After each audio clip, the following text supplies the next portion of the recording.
Ok, vamos a probar atril. 1, 2. 1, 2. 1, 2. Probando. Sí. No te pegues tanto al atril, por favor. Sepárate. Hola. Ok. Hola, hola. Sí. 1, 2. Hola, hola. Hola, probando sonido. 1, 2. Sí. Sí, sí, sí. 1, 2. Hola, hola. Hola, hola, hola. Sí. Sí. 1, 2. 1, 2. Hola, hola. Probando sonido. 1, Vale, 2. perfecto. Vamos con la diadema 1.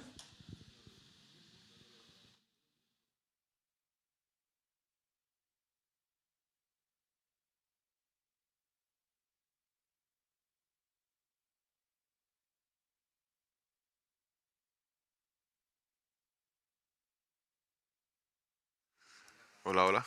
Probando. 1, 2. 1, 2. Sí.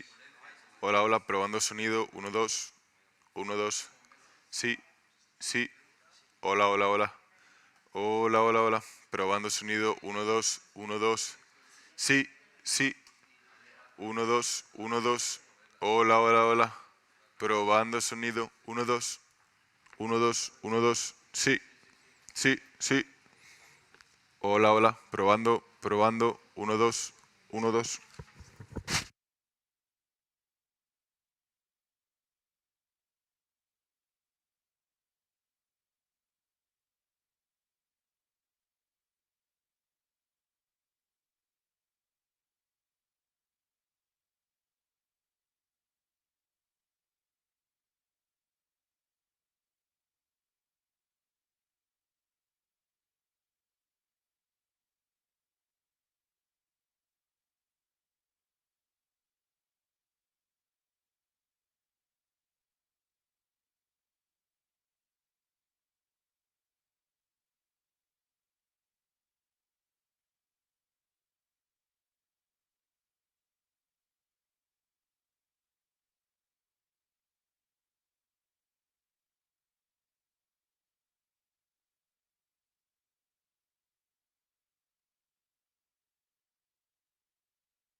Ok, vamos con la 2. Hola, hola. Hola. Hola. Hola, hola. Sigue, porfa. Probando sonido. 1, 2. Sí. Sí, sí, sí. Hola, hola, hola. Probando sonido. 1, 2. 1, 2. Sí, sí. Hola, hola. Probando sonido. 1, 2. 1, 2.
Good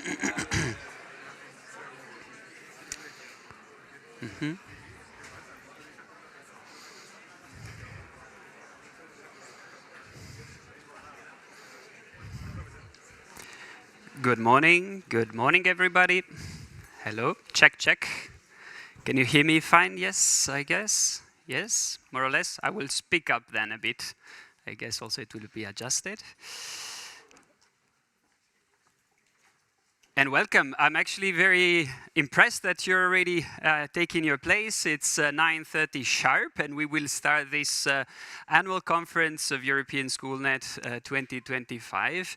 Eminent is in its 25th edition. As you may have noticed, some of you have been with us for many, many years, so it's good to see known faces and also many new ones that are joining our journey in school innovation and the path to improve and modernize education. My name is Tommaso Della Vecchia, and I have the pleasure to guide you through the agenda during those 2 days. And I'm really excited to be here in Madrid, in Spain, and we're, of course, very, very thankful to the Ministry of Education, Vocational Training and Sports, and the INTEF unit to welcoming us here. We have a intense agenda and a very challenging topic we are addressing. And my name is Tommaso Della Vecchia. I've been working for a little more than a decade at European Schoolnet, so I'm particularly pleased to see this community grow with us. A few technical specifications: you have the QR code to connect to the Wi-Fi connection, and that's about it really for the technicalities. I will guide you through the practicalities, of course, throughout the event, but the most important direction for you is to make sure that you are connecting to our dear guests, speakers, and also partners. I'm a bit tricking you here because the QR code is not, the one on the screen is not for the Wi-Fi connection, but it's actually for a little exercise I would like to do with you during these 2 days to connect to the internet. The right actual QR code is on the side of the room. But I hope you will play with us a bit these 2 days and you will engage with the conversation. And here what we are asking you, it's very simple. When does AI make sense in schools? And here I would ask you very kindly to just add a few words, perhaps a sentence, dropping all your hype about AI, preconceptions, perhaps fears, challenges, or any thoughts you might have really at the start of this conference. Then afterwards, the idea is to see how this perspective, this point of view, this understanding evolves, and we'll compare hopefully also tomorrow. And I hope, indeed, this event will be very enriching for every one of us. We have more than 160 representatives from 27 ministries of education, but many more organizations from academia, the private sector, partner organizations, social partners. Of course, we will have, and we have trainers, educators, teachers. We will have students mingling and playing and exploring with us this very interesting topic. So I wish you all a very good conference, of course, and I would really encourage you to exchange as much as possible with your peers and colleagues during these 2 days. There will be opportunities, of course, to engage, to ask questions, to participate in the conversation, so please do take that chance. It doesn't happen that often. It's, for what concerns European Schoolnet, it happens once or twice per year, so please do make sure that you use that chance to have this live conversation with us in these 2 days. And without further ado, I'm very happy to invite on stage our Executive Director, Marc Durando, to formally open the conference and this year's edition of Eminent. Thank you, Marc.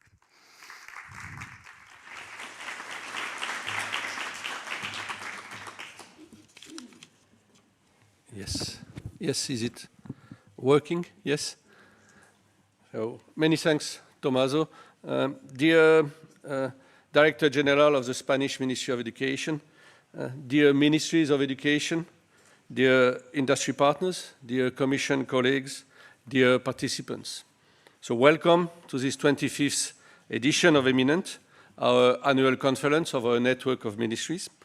First of all, I would like to thank very warmly our Spanish Steering Committee member, the National Institute of Educational Technologies and Teacher Training, INTEF, for hosting this event in Madrid and in this marvelous place. So our gratitude goes to all of the team and more particularly to Miguel Villa, Miriam Hernando and Ana Maria Hernandez for sharing the organization of this event with European Schoolnet. Many thanks for this. So this year, our theme, When Does AI Make Sense in Schools, is particularly timely because it is first time to take stock and to analyze what has already been happened in this last period. Over the past few years, Ministries of Education have focused on various actions to address the rise of artificial intelligence in the school environment. One could mention, among other elements, the national strategies for embedding AI in education with dedicated actions and funding, guidance frameworks and ethical principles which have been developed, teacher professional development at scale to equip educators with knowledge and skills needed to navigate to use this new technology, curriculum reforms to develop students' digital skills and AI literacy, requirements for vendors and schools regarding GDPR compliance with regulations such as the EU AI Act, ethics and transparency. At European and international level, we should also highlight several initiatives aiming to harness AI's potential in education. We could mention the UNESCO AI Competency Frameworks for Teachers and Students, the Council of Europe, Compass for AI and Education, the OCDE and the European Commission, which also have recently presented the draft AI literacy framework. This will cover both primary and secondary education and will contribute to the PISA 2029 Media and AI Literacy Assessment. And finally, the EU Artificial Intelligence Act that establishes a risk-based approach where educational AI systems, especially those used for student assessment or behavior monitoring, are considered as involving high risks and therefore necessitate strict requirements and high data quality standards. In addition, the European Commission, through its various programs, has launched ambitious goals as part of the Erasmus+, the Digital Europe, the Horizon Europe programs. Most of the projects funded are in their starting phase, and it will be important to analyze their conclusion on how AI can meaningfully impact our education practices. So let's move now on what is going on at the level of European Schoolnet and its Ministries of Education. And AI in education is one of our focus areas in the coming period, and several initiatives to support our network of Ministries of Education are on the way, and I'd like to mention three of them. First is a policy and exchange dialogue, which is part of the DNA of our organizations for fostering exchange on policies. And we have recently established a working group on artificial intelligence in education, giving us a structured and action-oriented approach to this critical topic. This working group is composed of 41 experts and policymakers representing Ministries of Education, public education authorities, and related public organizations across 20 European countries and systems. In 2026, the group will focus on three issues: the issue of the EU AI Act implementation, closely linked to data privacy and regulatory compliance concerns raised by several of our ministries. The second one will be on teacher capacity building, especially on national strategies and alignment with international frameworks. And the third one will also be on teacher capacity building, but this one especially on a deeper exploration of research evidence, case studies, and example of effective practice. Members of this working group are attending this conference, not all of them, but quite a lot of them, and I hope you will have also opportunities to network with them during our sessions. The second element is providing and brokering evidence and information on the potential impact of AI use in education. During our conference, we will present you the results of our latest publication, which is launched today, which is part of our European Schoolnet's Agile collection of information and is part of our focus area on AI in education. We looked at policies and strategies, curricula, training opportunities, implementation and collaboration actions based on a survey covering 23 education systems. We will also continue to organize dedicated online exchanges and podcast episodes with experts on AI use in school education. I would mention also one example will be the European Schoolnet Academy Seminar Series with its 6th edition in February 2026, which will focus particularly on the assessment of teacher training in the age of AI. The third element is to continue to provide professional development opportunities and resources for educators and school leaders. It will be done via our European Schoolnet Academy, offering already several MOOCs on the pedagogically solid integration of AI in classroom practices, but also within quite some AC-funded projects, such as the Evidali project, the ACT-AI project, the STAIRS project, and the IDEA project, which are going to produce resources and guidance for teachers, school leaders, and policymakers. Let me move now on what are the challenges ahead posed by the emergence of AI and its increasing use in education settings. For sure, there are plenty of them. They are all interconnected, but we know that new schooling models are emerging, and these new models will have to provide effective answers in many areas. And I would like to share with you 5 particular elements. First, embedding inclusion, equity, and diversity policies with any planned reforms. It's our responsibility as a community to design, build, and use educational technologies that address these issues. Second, embedding data and AI literacy into national curricula in age-appropriate ways and developing both systems and school-level policies and strategies for the use of AI in education settings.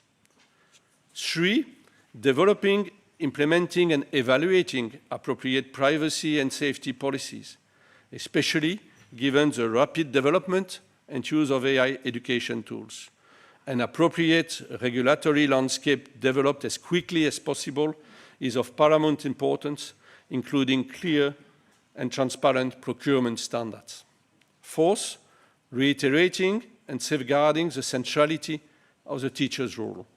We need to support educators in becoming digitally competent and comfortable using educational technology. And all the international studies which have just recently published really highlight the issue of confidence of teachers for using these tools. We must analyze, assess, and promote any promising new pedagogical practices and new student assessment models that can support current and future needs. And finally, the 5th point concerns examining the value of sustaining innovation through partnership with the Edtech sector, especially startups at the forefront of innovation.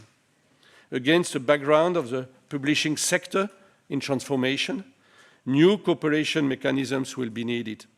And we will have some opportunity during these 2 days to discuss this in our parallel sessions where we will share the results of the EmpowerED project funded under the Digital Europe program. So I would like also to mention a particular issue, which is the connection and the interlinkage between artificial intelligence and data use in education. The accelerating integration of AI is reshaping how learning, teaching, and system management are organized. However, AI's transformative power depends on one essential element: data. AI in education and the use of data in education are deeply interconnected. Data fuels AI systems, while AI technology enhances how data is collected, processed, and interpreted. Understanding this link is critical for designing effective and ethical education policies. 5 core dimensions are central to our digital education ecosystems, and they will be highlighted during our conference. Trust and safety of data, data ownership, data interpretation and use, data exchange and interoperability, and ethical use of data. In some of the parallel sessions later today, the outcomes of the Agile EDU project will be presented, focusing on the responsible use of data in education. Let me finish this brief overview by highlighting the importance of connecting European initiatives with national education policies. It is vital. We need synergies, real operational synergies, between European frameworks and national actions. What we must strive for is building coherence, trust, and collective intelligence across our systems. And there is still a long way to go for this. Secondly, we need also to be clear about the relationship between policy making and the research based informing those policy decisions. Debate currently often does not take sufficient account of the scientific literature on this topic, more particularly on the social and cultural realities of digital practices. We need to reconcile our political discourse with the evidence provided by the research on digital education technologies. And it's particularly true regarding particular decisions taken in some countries where we face some pushback regarding the integration of education technologies in some education systems. So our conference today will deal with all these topics, and we will address the following questions. Which factors should we consider by government and school leaders when it comes to integration of AI use in school settings? How can we use generative AI use in schools and settings, and why? When does the use of AI-generated data from students make sense? How can we truly empower teachers in the AI area? What are some examples of AI use in the classroom that are impacting positively students, teachers, and schools? We really hope the various debates of these 2 days will contribute to stimulating discussion on AI in education all over Europe, and that Eminent 2025 will be an important building block towards a European AI education strategy. I wish you all 2 very successful days in Madrid. Many thanks for your attention.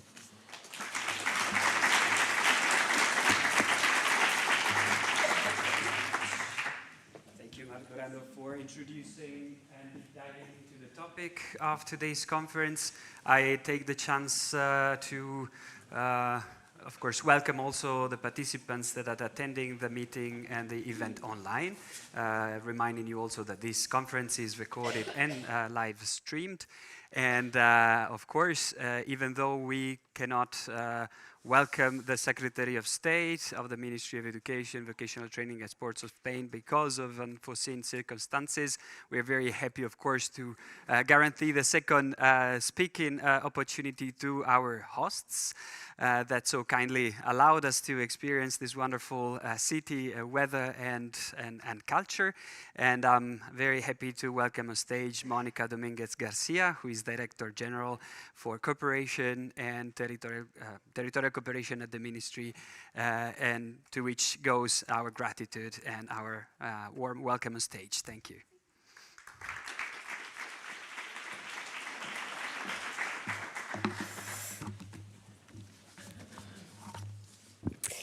Ladies and gentlemen, distinguished representatives from European ministries, colleagues from the European Schoolnet, regional authorities, experts from across educational systems.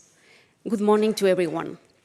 On behalf of the Spanish Ministry of Education, Vocational Training and Sport, it is an honor for me to welcome you all to Madrid. We are deeply grateful to the European Schoolnet for entrusting us with the organization of the European Schoolnet's annual conference, Eminent.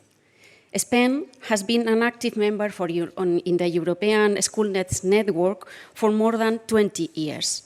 We strongly believe in the value of European cooperation for advancement of education.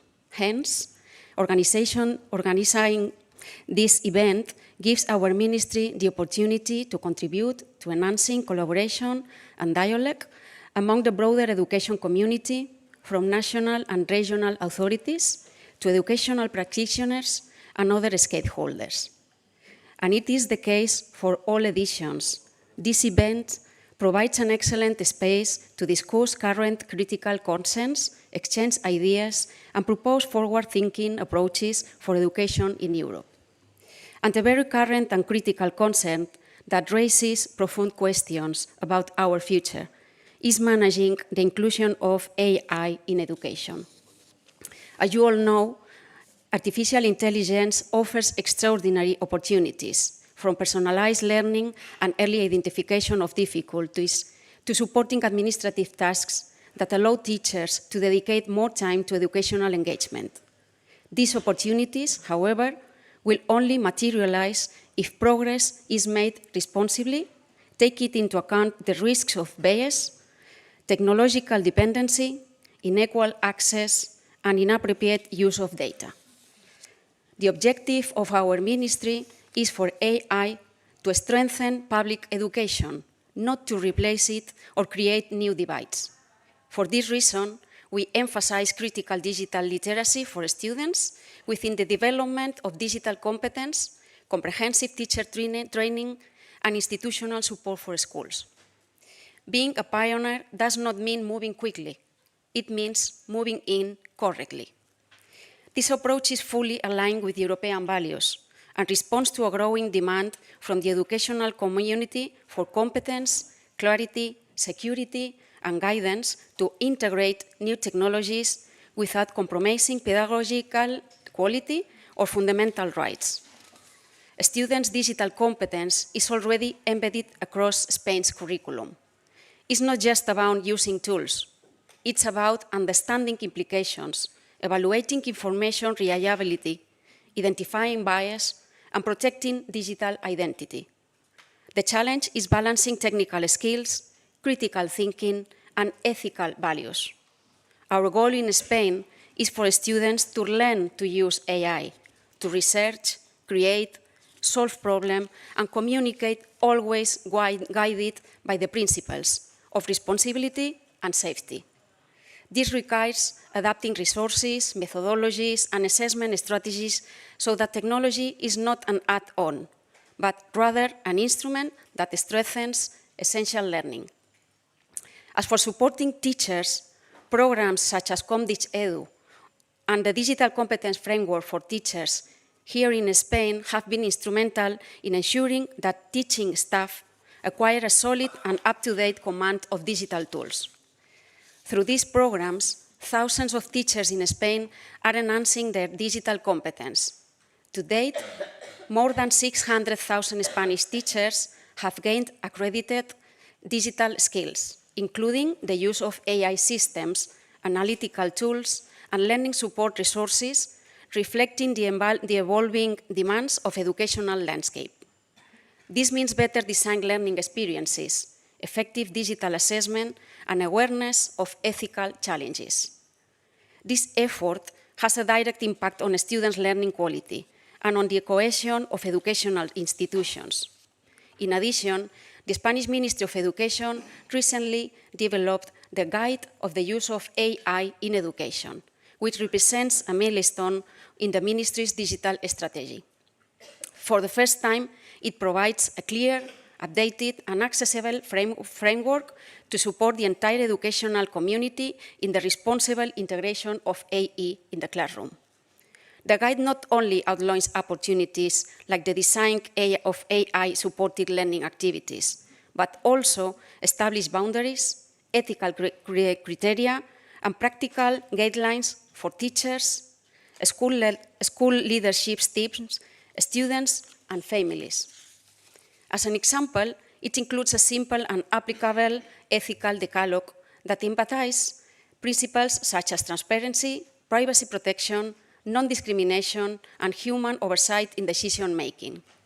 This document is conceived as a living document that can help bridge the gap between the rapid development of technology and the reality of the classroom.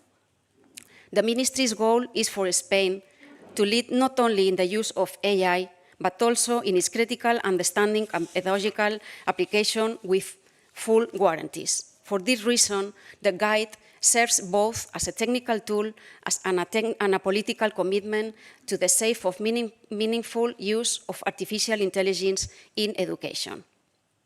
On the same line, the government of Spain is committed to promoting a sovereign AI specifically designed for educational environments. Its objective is clear: to ensure that the use of technology in classrooms meets the highest standards of security, privacy, transparency, and public oversight.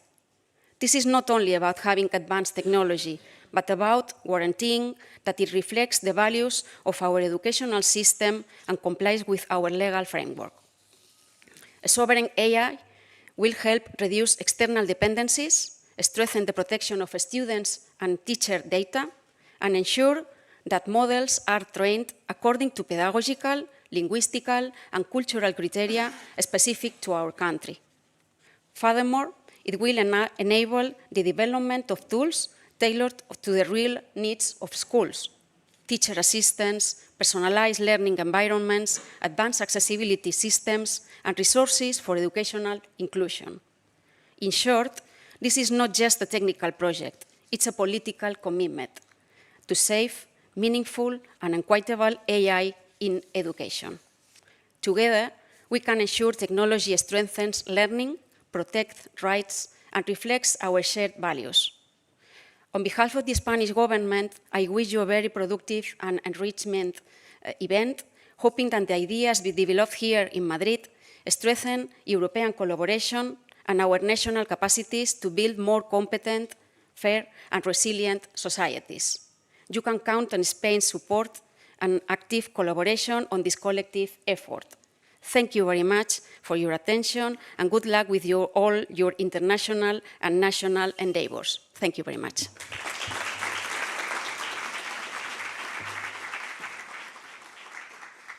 Thank you very much to the General Director for the inspiring words, and actually for perfectly connecting also to the next welcoming speech, which is recorded this time, and that brings us back for a few minutes to Brussels.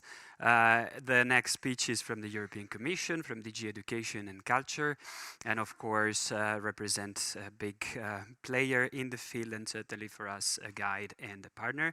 And we're happy to welcome virtually on stage the Director General, again for Education and Culture, Pia Arenkilde Hansen, who will address the audience with the actions and priorities of DG Education and Culture for what concern the topic that we chose for this year event.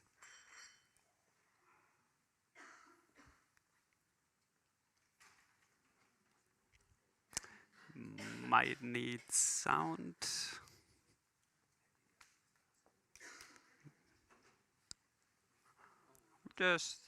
I could do the voiceover, but I don't think it will be very matching.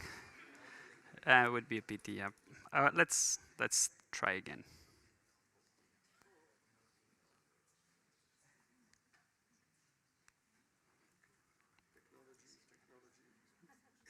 I'll let you manage it from the back end. But I can tell you it's a very inspiring speech. You will hear that from yourself. We can actually use these 2 minutes to digest what has been already shared. It's my pleasure to join you today online. I want to start by thanking European Schoolnet, INTEF, the Spanish Ministry of Education, and Agile EDU for bringing us together for today's discussions. The development and rollout of artificial intelligence is happening at lightning speed, and Europe's education and training community is at the forefront of its adoption. Today in Europe, more than 80% of teenagers use artificial intelligence for learning at least twice a week.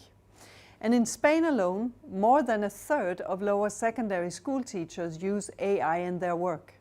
In fact, teachers in Spain use AI more than in any other country in the EU. Thus, it's important that we think critically about when and how it makes sense for teachers and pupils to use AI, and how we can ensure artificial intelligence is used responsibly in ways that improve children's learning and well-being. Artificial intelligence can help teachers design personalized learning materials and support pupils' self-learning. But it also poses ethical risks, such as algorithmic bias and discrimination. Many AI tools are not specifically designed for education, and this is why it's so important that teachers and learners are armed with the skills they need to critically assess when and how it's appropriate to use AI. Recognizing these challenges and opportunities, the European Commission is offering guidance to our education community so that it can seize all AI's benefits. In 2022, we issued guidelines on the ethical use of AI and data in teaching. The take-up of this tool was impressive. Early next year, we will publish an updated version to factor in recent trends, including advances in generative AI. We will also finalize the AI literacy framework for primary and secondary education that we're working on in close cooperation with the OECD. It will offer a common approach on the competences that our young people need to be both empowered and critical in the age of AI.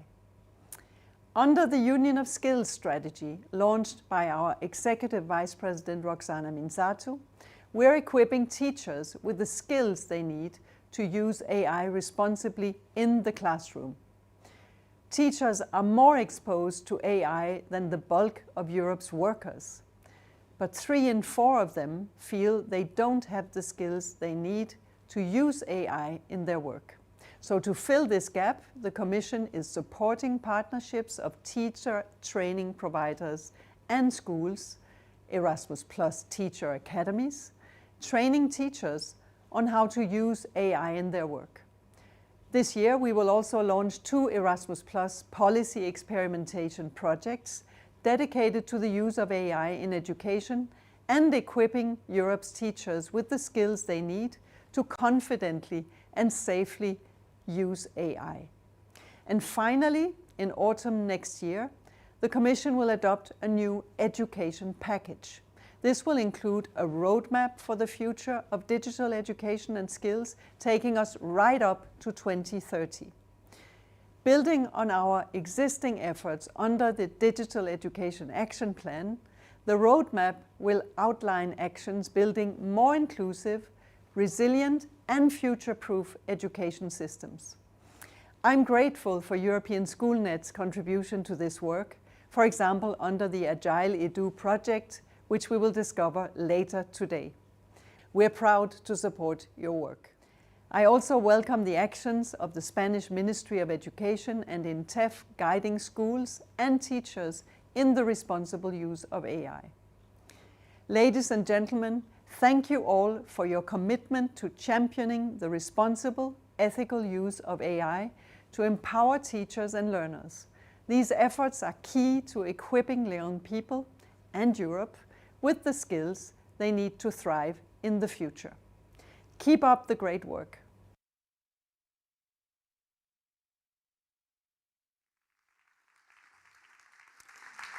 And thank you from European Schoolnet side to DG Education and Culture, of course, and the Director General for this warm welcome and introduction.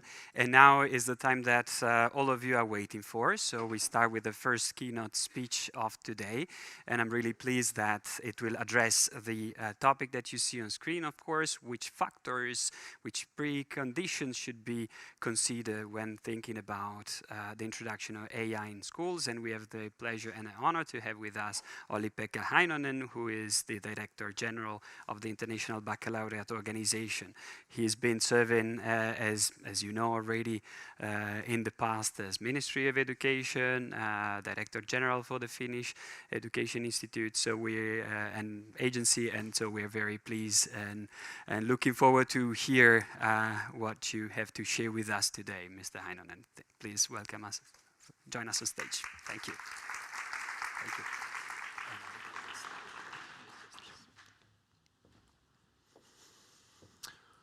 Dear Mark, best colleagues, very nice to be again with the European School Network.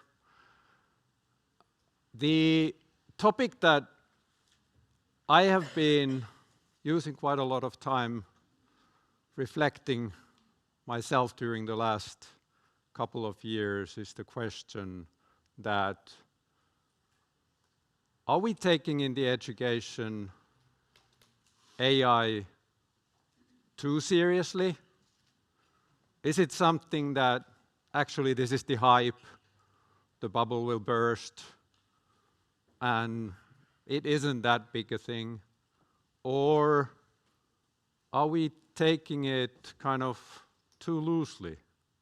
Are we not kind of really understanding that what a paradigm shift it will mean for education? And every other day I go the other way, and every other day I go the other way. And I think we are all experiencing a bit of a situation that AI is such a new thing for us that it's pretty challenging for us to take that position towards us. And therefore, we often look at AI from the very kind of a dualistic approach, thinking that it's bad or it's good. It must be either or. And of course, we know that that's not how things in life are. They are not either or, but they are both and. My organization, IB, works in 160 countries with more than 6,000 schools, with about 2 million students a year. So we see the different approaches around the globe, how different nations, but also how different schools are coping with it. When the hype started with the ChatGPT, we were probably one of the first international educational organizations to say that not let ban it, don't ban it, engage with it, learn from it, see how it works, see that where it's good and where it's bad. What are the opportunities, what are the failures with AI, and then take the next steps from that. And I think in education, when looking at around the globe, I think we are doing in education systems those things that we are good at doing. And that is kind of integrating the topics of AI in our curriculums. And of course, this picture comes from the work that is done by OECD and the European Union about AI literacy. And there also the main point is to engage and enable students to engage with AI. And then the second point is very central, to enable students to use their creativity with AI. It's the students' creativity that is used, and the AI in doing that is a supporting element. Then it's the question of designing with AI, also knowing that how AI becomes what it is.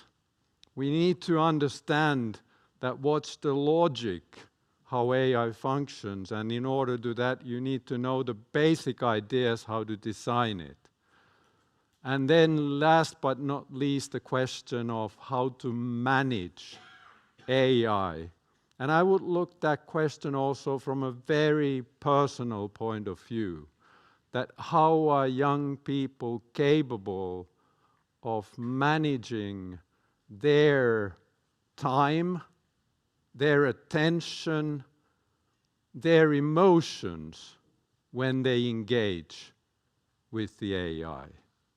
We are seeing and hearing those messages from our schools where students are creating a connection to an AI tutor or an AI friend, which actually becomes stronger than their connection with their friends. Because AI tutor, it's perfect. It's always there for you. It never argues you. It's never in a bad mood. It never hangs the phone on you. So where do you need those unperfect friends? And think about what kind of an impact that kind of a relationship with the machine means. That how do you look at what it means to be human? And unfortunately, there are also those cases where that emotional attachment has gone to the limits, where always supporting the views of the student, that has led to very ultimate decisions done by students with a very sad ending. And therefore, that emotional part is such an important part also what we need to enable students to manage. And all of this can be also put in the ways that we look at education as knowledge, skills, attitudes, and values. And I'm not going to go through this, but I'm saying that actually this is the part where education systems are used to functioning, and we are pretty good doing that. Then there is also, of course, the elements that have been already discussed by Mark and the General Secretary about the questions of privacy, security, the questions with the bias, the questions with the assessment, the questions of ethical considerations, and also the governance questions when it comes to the use of AI. What I would like to highlight to you today is that those are the kind of direct impacts of AI. But what are the indirect impacts of AI in education? It was Winston Churchill who said after the Second World War, one sentence, he said that we humans, we first build the buildings, and afterwards the buildings shape us. And I think this is a good sentence to be repeated in this building of architecture. But that's how it works, that we create the environment, but then the environment shapes who we become. And that's something that we need to understand. And then kind of, if you put that in the frame of what kind of societies and production methods we have had during the 200 years, starting with the industrial era, it was the factories, and we were part of those big machines. They were the centerpiece. And actually at that time, from the educational point of view, as Friedrich Taylor said it, the workers should not think. That's for the one leader to think. And they should not actually talk with each other, because they might get distracted. And that meant in that time that people from the street, if they just followed the strict rules, standing beside the machine, they got a job without any education. Then we moved from the factories to the offices. And in the offices we were kind of starting to use our knowledge. We were asked to think, and we were in front of the screens and bolted into the chairs for 8 hours a day. And we started thinking that we humans, we are the peak of cognitive skills that exists. We became our brains. And now we are in a situation that suddenly we have created a technology which is much, much faster, even more reliable, more efficient when it comes to certain cognitive skills. And the question is that, what is it then left for us? And of course, that's an educational question. And some researchers are talking about an ontological shock that creates for us, as we thought that we were something that we really aren't.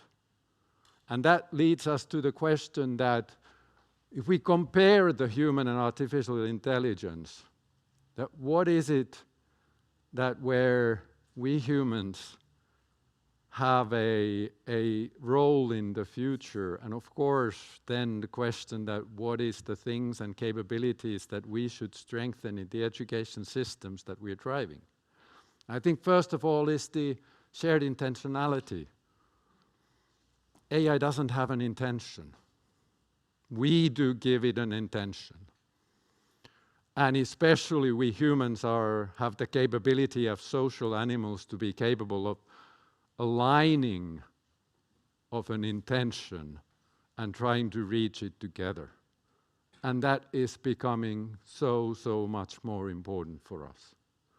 Secondly, we talk about deep learning when we talk about AI, but is AI really learning?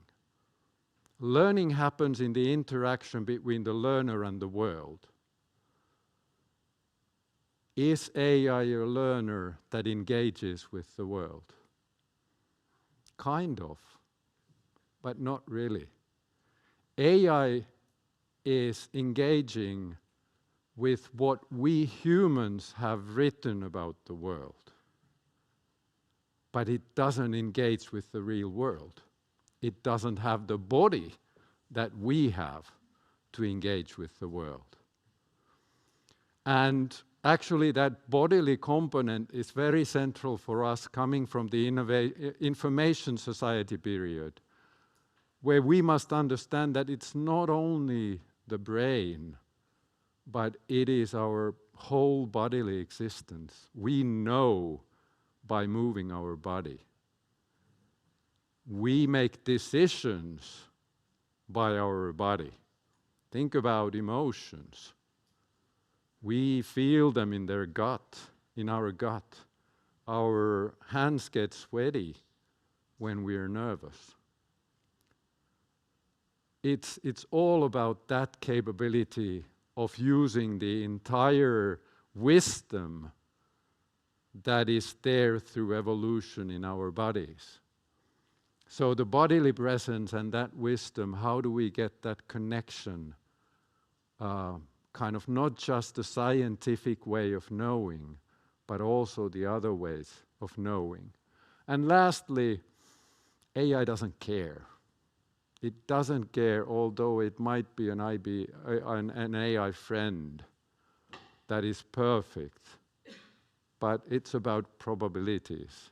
It doesn't care about anybody. You need a human to care, to have a good intention, and we should never forget that.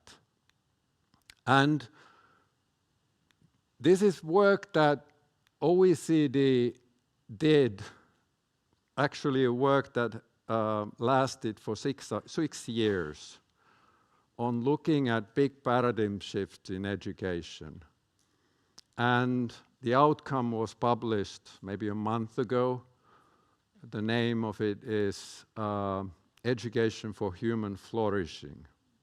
And it looked the big paradigm shifts in the world of education and how they might impact the way that we look at education and our curriculums. And AI was seen as actually the core paradigm shift which we should prepare ourselves to. And there were kind of three future system principles built on top of the existing foundational capabilities and literatures, where the first one is that education should offer new ways of seeing, sensing, and interpreting the world in ways that reconcile competing beliefs and values, rebuild meaning in people's life, and restore well-being. The second being that education systems should provide opportunity and fulfillment for everyone, respecting and nurturing a broader range of strengths, including dispositions for caring and creativity. And this is a big challenge for our assessment systems. We might be talking about a holistic education, and then quite often when we have our assessment systems getting students ready to move to the next stage in their life, we create a bottleneck where success is something quite limiting. And then the third one is that education should equip people to design and establish the new set of economic, societal, and organizational models. If we are just transferring what we have as answers, we are also passing on to the new generations all the trouble that we have created in the world.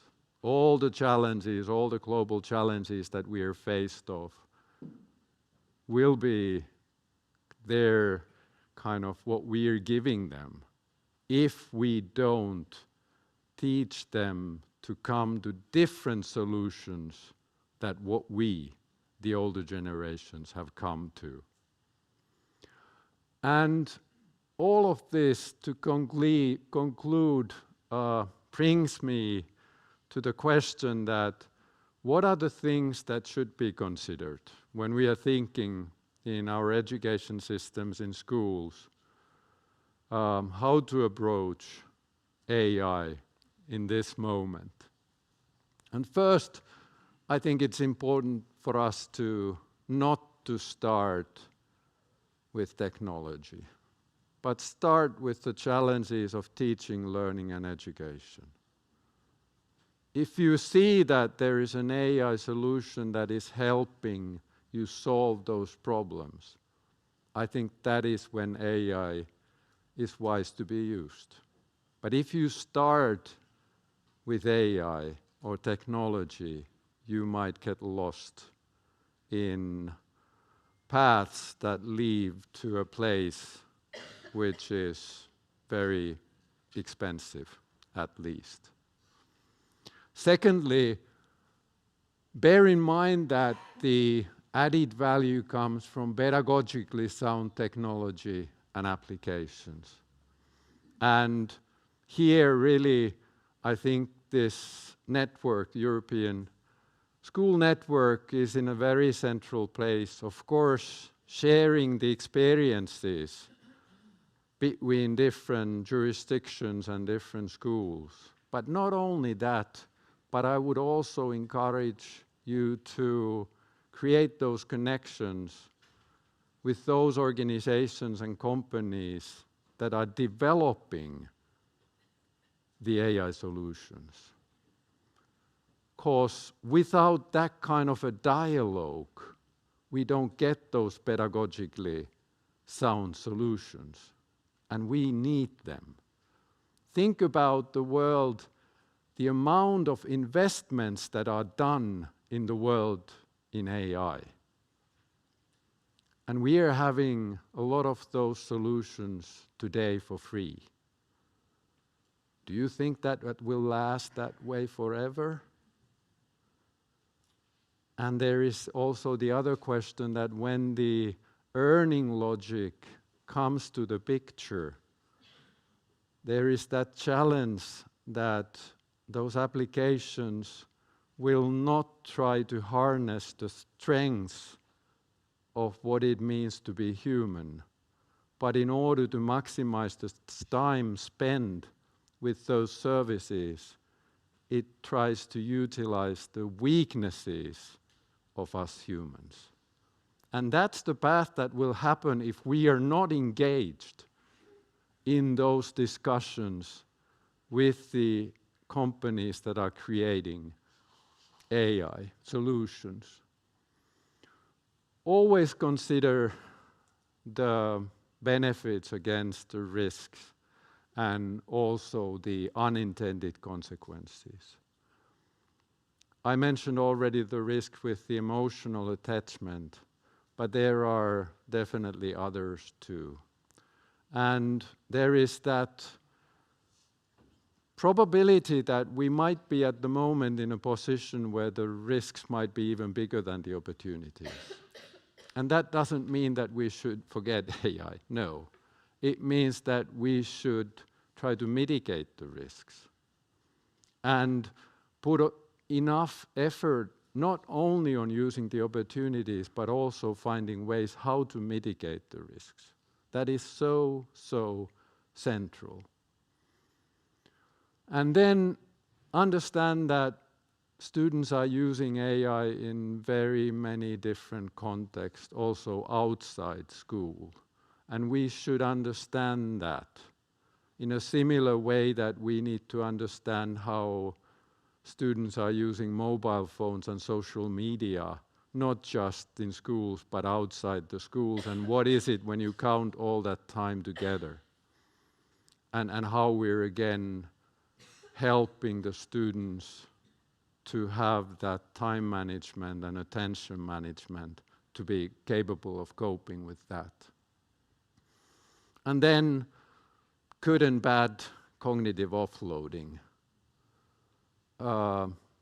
It is a big question, definitely in education, that it is so easy to find the answers or get the analysis done or the essays written. But then it feels that that's effortless learning, but effortless learning doesn't exist. Learning always takes effort. It takes your energy, your time, your attention. And if that is not there, learning won't happen.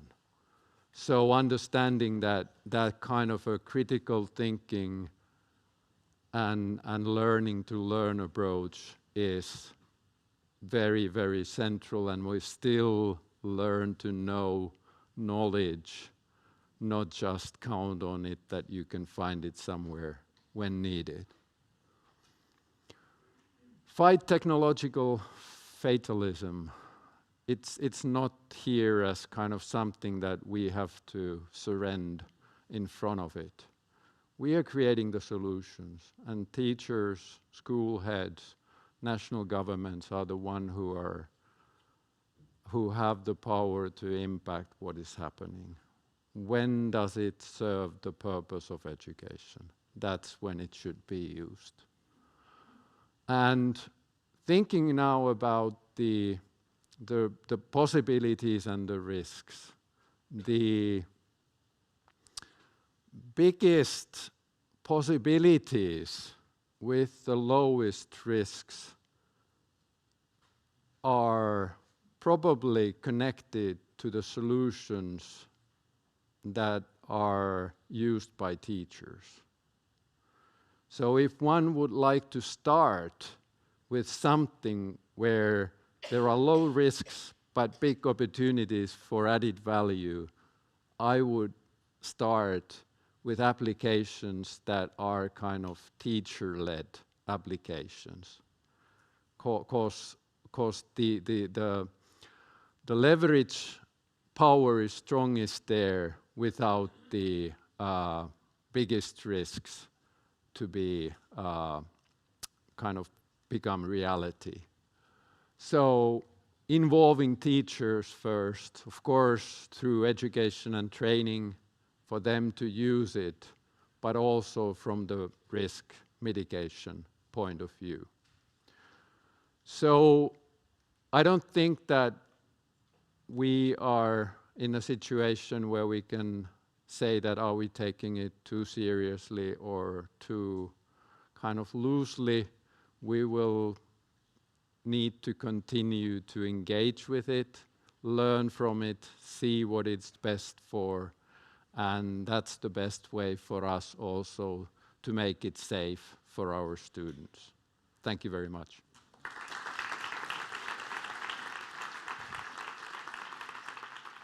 Thank you very much.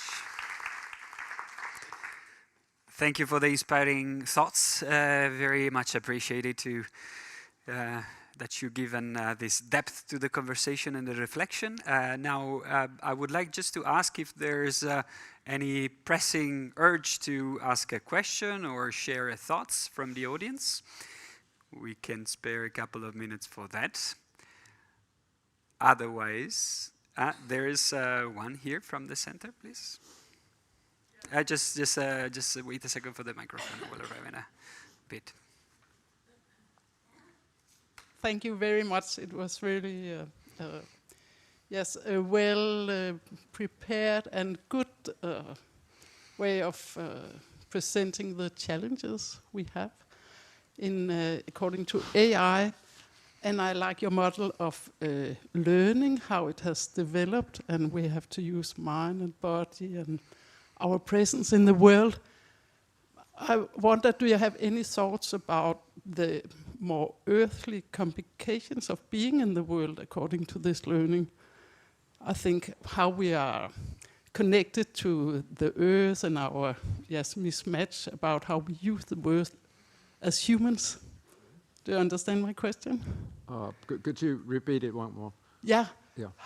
Your way of understanding learning as a bodily thing in the world, but could we also connect the world and the problems of the world or the earth into our understanding of learning and using AI? Yeah.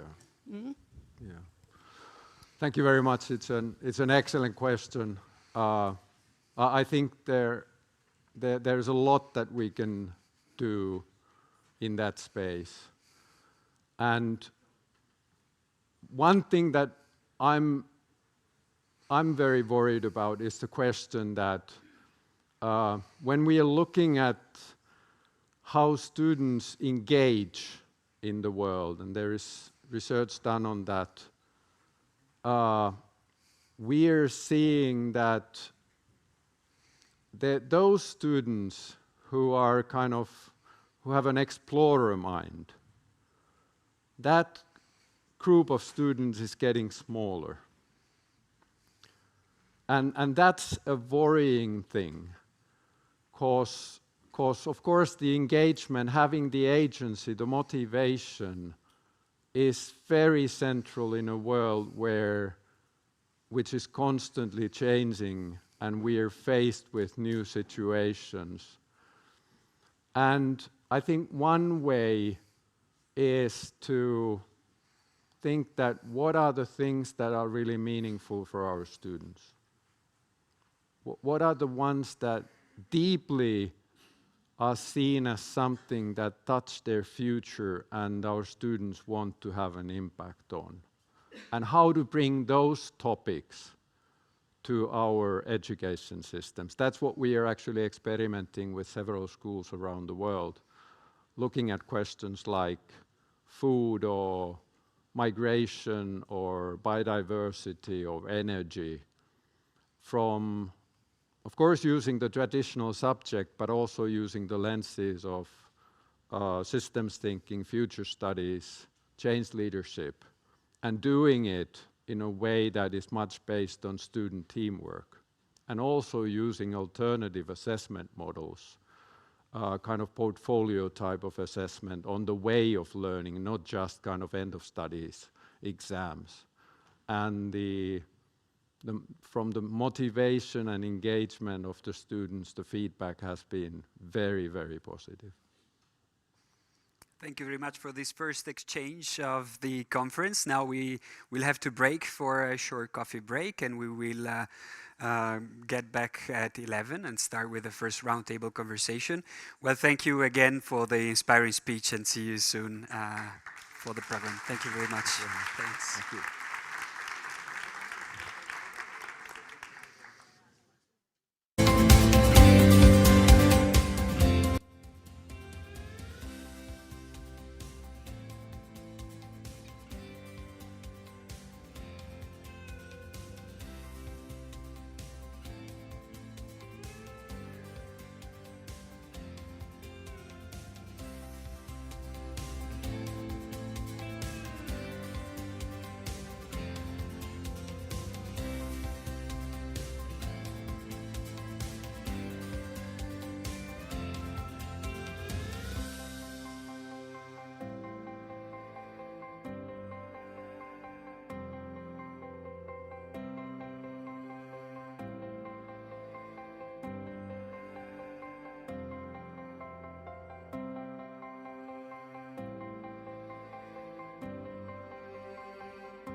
podcast will be shown.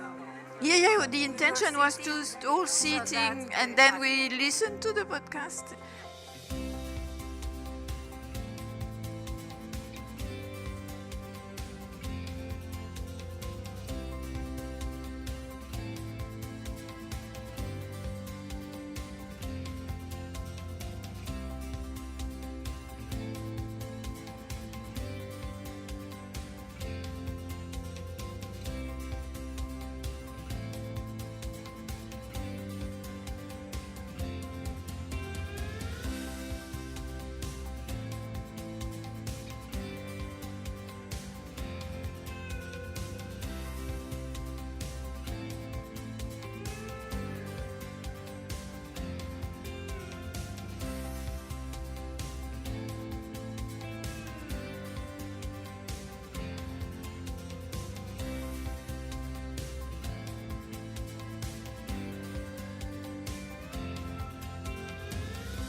In today's episode, we turn our attention to one of the most pressing issues in education, the rapid rise of artificial intelligence in the classroom.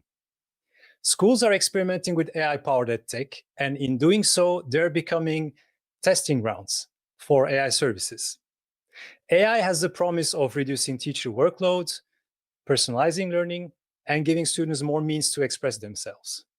But alongside these potential benefits lie serious questions around children's rights, their freedom of expression, their privacy and inclusion, and their protection from commercial exploitation.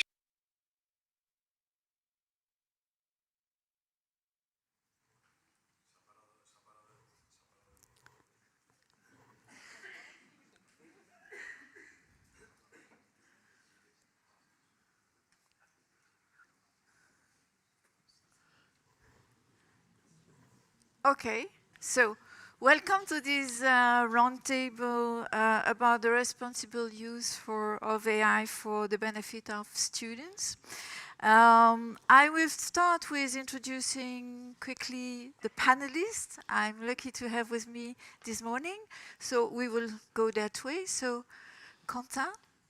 Yeah, so thank you, Patricia. So nice to meet you, everyone. So I'm a policy analyst at the OECD in the Directorate for Education and Skills.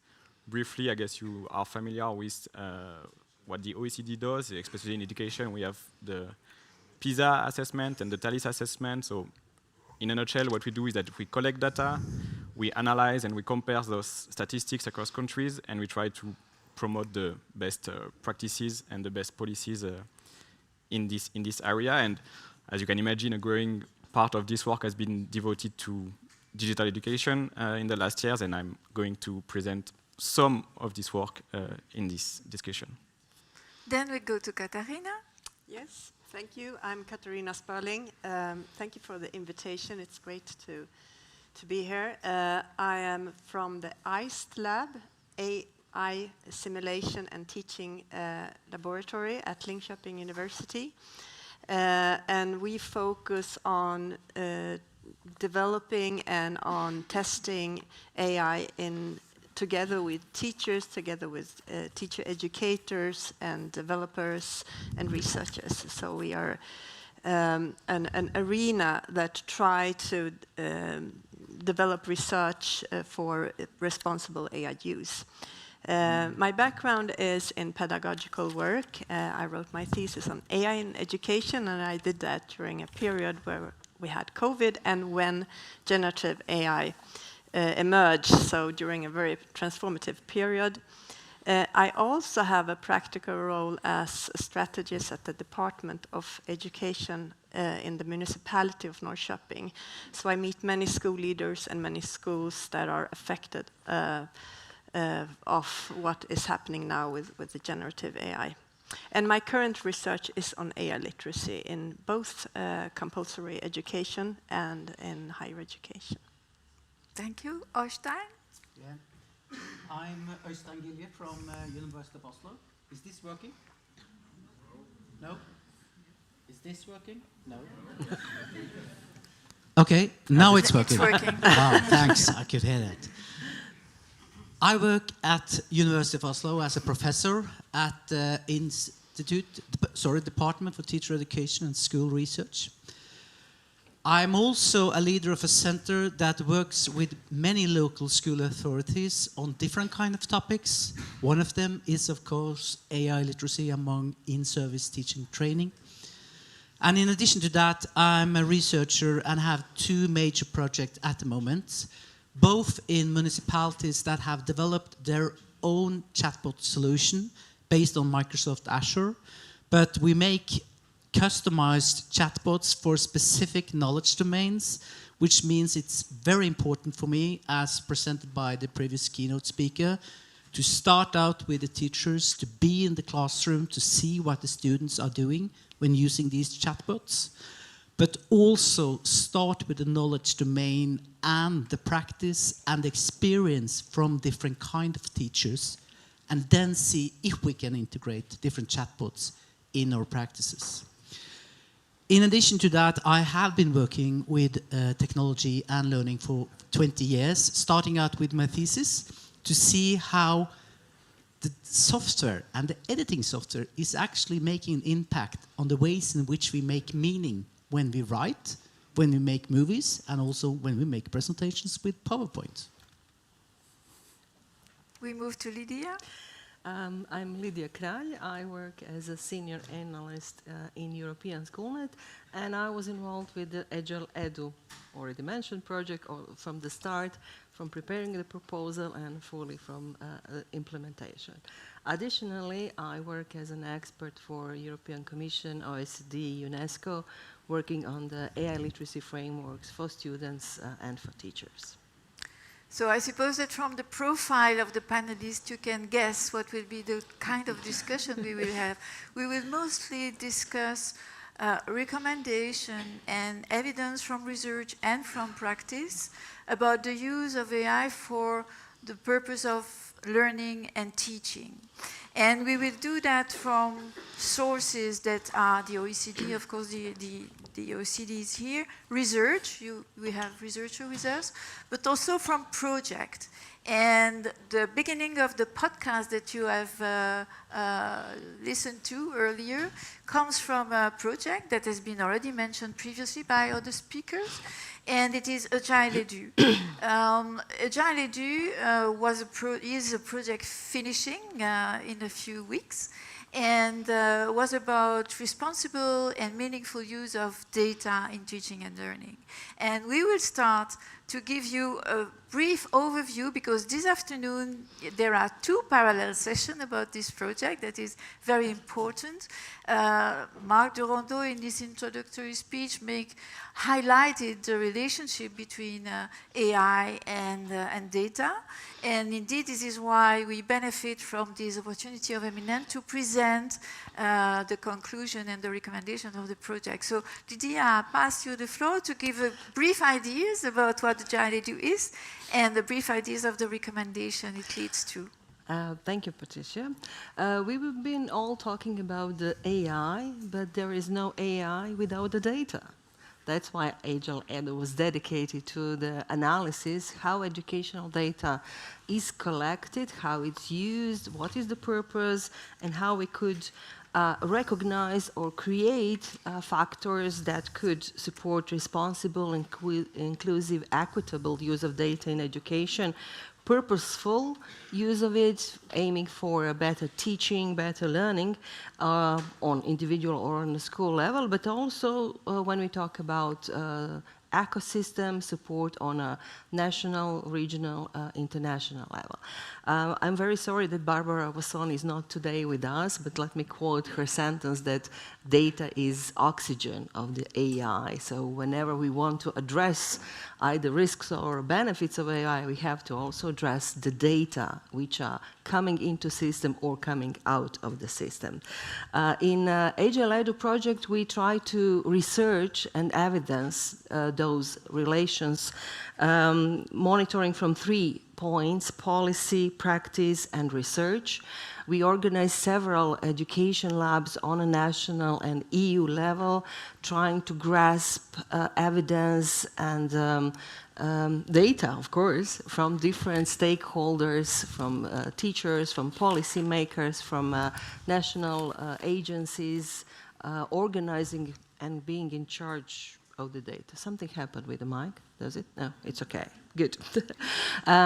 So the Agile EDU project, as the name of it says, used agile approach. That for us was extensive effort, I would say, running several spiral circles, collect, discuss, improve, collect, discuss, improve. So all the outcomes of the project you will be able to read on the web page of the project. So case studies, learning stories, comparative overview, literature review, recommendations were created in at least 2 or 3 iterations, trying to improve that. And I would say we succeed on it, or at least we came to some conclusion and some recommendations. So regarding the responsible use of AI for the benefit of students, give me just opportunity to mention some of those which came up as a result on discussions of a national and international level, so in the dialogue labs, validation workshops, and also our data collection processes. So what we say is start with clear education goals. It definitely resonate the keynote which we heard before that, because without having an answer why you want to use it, why are we starting at all? Then prioritize ethics and transparency, informing students, parents, teachers about how we are using data, AI, what is used and why we are using it. Of course, don't forget equity and inclusion. Don't put it on a last place when we are thinking and we are planning, because design of any of the tools, the data flows, have to represent diverse learners. We know that average learner doesn't exist in our classroom. Also, when you are collecting data, minimize the collection. Collect only what is really necessary and needed. Don't over-collect and don't know what to do with all those data. Building AI and data literacy, as we are focusing also on today. Also several times was mentioned piloting before scaling, so ensuring a safe environment where the Edtech products or any kind of the use and collection of data could be tested and validated. Combining with the research, also thinking about interoperability and standards, use of open standards, technical guidance for secure, scalable integration, having in mind that secondary use of data in and out of the education could be very risky, so think about will it be used for commercial purposes or how you have to prevent it before it's used, and of course ensure compliance with the data protection laws, so conducting data protection impact assessment, but also AI impact assessment before you starting to use it. I would say this is enough from my side.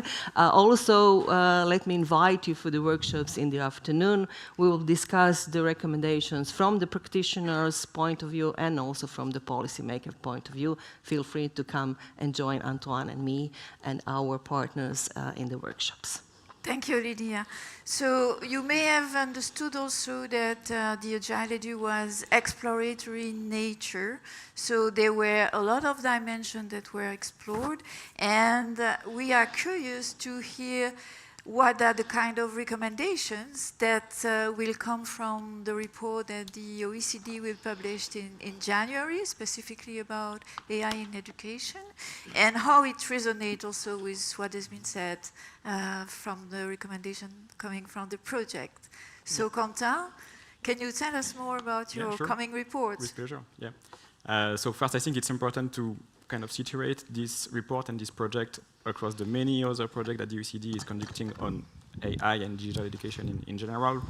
We have teams actually assessing the capabilities of AI in itself and how it compares with humans and students and how they do in the PISA test, for example. We have also projects working on the policy and the governance of digital education. We have many different things, and this project, the one that I'm going to talk about, is really looking at the, let's say, the interaction, the best ways to use digital technologies and resources in education. So it's also important to situate it in the longer time frame. It's a project that started before AI and before the COVID-19 pandemic and everything. So we have tracked and analyzed both the opportunities and the limitations of a galaxy of digital technologies in education and how they could improve or make more effective some practices for teaching and learning on the one hand, and that's what we are going to focus on, but also, and it's a bit less visible because it's perhaps less sexy in a way, but it also works pretty well, also to improve system and school management. But as far as we're concerned, over the last 2 years now, we have focused this work, this analysis on generative AI in education. So why generative AI? But first of all, because it's dominating the conversation now when it comes to digital education. Second, because it's really a new technology. It's really different from the previous technologies that we have looked at in the sense that, well, it creates content. So we are all familiar with the chatbots that create text, but it also creates images, videos, and everything. And the third thing is that it is, and that's a very important distinction, widely used and widely accessible. So as opposed to the previous education technologies that we have looked at, which are either expensive or very specifically targeting a certain purpose, generative AI is widely used, and it is designed with a general purpose, and that's a big difference. What we've learned, so it's a report, this Digital Education Outlook. It's a report that is released every 2 or 3 years. The next one, the one focusing on generative AI, is going to be released on the 19th of January 2026, so in a month approximately, and it's going to be accessible for free. But what we know and what we have learned so far from the experts and the research that have been put into it are the following. The first thing, and it's something that echoes the keynotes that we have heard about before, the first thing is that there is a clear distinction to make between performance and learning, in the sense that it's one thing to perform better when using a generative AI tool. It's another thing to improve your learning acquisition. And actually, there are robust research studies that show that in Turkey, for example, when you have different groups of students, you had one group that practiced and drafted essays with the help of generative AI, and another that did not. Of course, the group that used generative AI produced better essays. However, when the time of the exam came, well, the group that have been using ChatGPT, it was ChatGPT, did not make better than the other group, and quite the contrary, they actually did worse than the other groups. There is a similar study in China that showed the same thing. The reason for this is because, of course, it's kind of a shortcut for students for the learning, for the acquisition of learning. It's different metacognitive processes that are put in place when using a generative AI tool. And a second reason for this is that in these 2 experiments, they were using what we call off-the-shelf version of generative AI, the general purpose generative AI tools that have been developed and that have not been developed with the intention of being pedagogically sound. So that's the first thing, distinguishing performance, short-term on a given task, and learning in the long run. That's one thing. Second thing that the research has shown, or that it is starting to show because it's really emerging, and research takes time and resources, is that there are cases where you can use generative AI to actually enhance learning and learning in the long run. You have studies that show that you can use it as a collaborative partner and improve your argumentative skills. That was in Indonesia. Other studies that show that you can also use it as a creative partner to improve with your generation of ideas, and you have gains in the long run, even when you remove access to the tool. So that's for the learning aspect of it. For the teaching aspect of it, there are also interesting use cases of the tool. One of the most famous and most robust studies is one conducted in Stanford that showed that, so it was not teachers but tutors, that showed that tutors who were assisted by tutor copilot then, actually improved the quality of their tutoring and the pedagogies they were relying to, being more active and more engaging for students. And first of all, so it improved the quality of the whole tutoring people. And another interesting thing is that it improved the quality of the less experienced tutors more than it did for the more experienced tutors. So it has this potential, proven potential of leveling the playing field for different type of tutors and teachers. But you can have, and it's going to be reported in the report, many other use cases, interesting and effective use cases.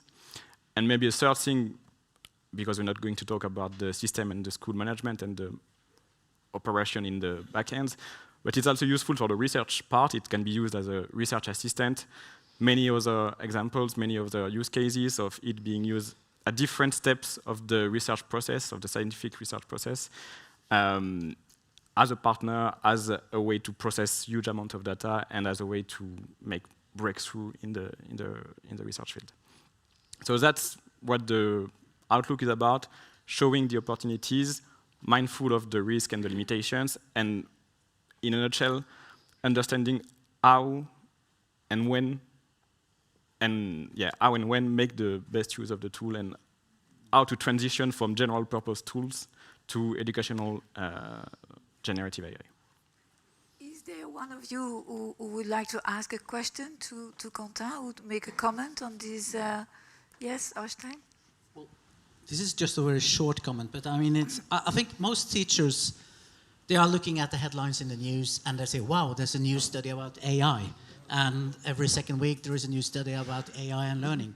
And I mean, as a researcher on AI, I think there is a review study of studies of AI every week. 9 out of 10 of these studies come from Southeast Asia. And 9 out of 10 of these studies, again, are in higher education. So what we really need is to look more closely into compulsory education and also maybe look at studies that have this European context. Because I think the big difference between Europe and Asia and also US is the ways in which we deal with GDPR. So in a way, they can be ahead of us with all these different kind of studies. And every research group wants to be the one who's actually setting the agenda for how to research AI and learning. But in a system where they don't have to think about GDPR, they can use all kinds of tools just to test them out with the students. And I'm thinking about how valid these studies are for our European context. And I think every teacher and every school leader and every policymaker should take that into consideration when they read a new study. So it's not a critique of the studies you are mentioning, because I think there are many, many interesting studies.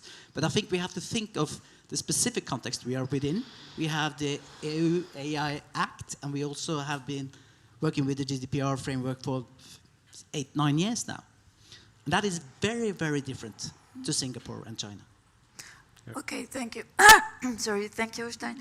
As we are in the area of recommendations, and again, it's important to rely on evidence from research that we can have about, for example, the use, the beliefs, the patterns, the behaviors of the users for the policy to address the needs and the real issue that we are facing in practice. Katerina, I think that you have worked on this from a research point of view, and then you can explain to us what is known till now about the use by the students of AI and their behavior. Yes, thank you. So I'm going to give you a little bit of a brief overview of the landscape in Sweden, but I think many of the results that we have seen, or the things we know about how Swedish children and youth use it, is comparable to all European countries, I would say, or most European countries. And so I draw on some research that we did in classrooms when introducing AI literacy. But I also draw on a recent survey conducted by Swedish Internet Foundation, where they interviewed more than 700 children aged 8 to 18, but also their parents and the general public, so to speak, so all age groups. But what I think is very important for us today and for us here is to just emphasize that there is a very, very high adoption, and the adoption is actually going upwards in the lower ages. So in primary school, we can see it's not that high yet in Sweden, perhaps because of the very restriction that we have from GDPR, but also from the age limitation of having these free AI services available. But already in middle school, so children aged 10 to 12 years old, we have approximately half of the students using AI, perhaps on a daily basis, but often enough to report it.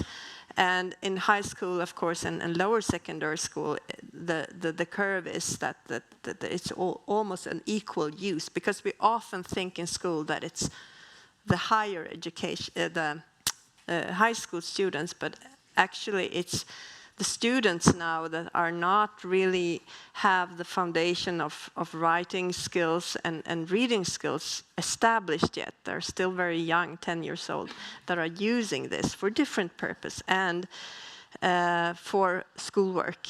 The main services that we know is that they use ChatGPT and My AI. So it's the Snapchat's own avatar that they are used. And in the schoolwork, which I think is very interesting here, because it's outside of school, of course, but outside of school, when they're working with assignments, then around 1/3 of the children are using AI for homework, and they are very creative when they use this. And we have seen that when we have gone into classroom and asked students about, so how do you use AI in your daily life? And one of the students said that when there is something I don't understand, I ask my AI, and then it explains it to me, and then I translate it into my parents' language, and they check it to verify that it's true.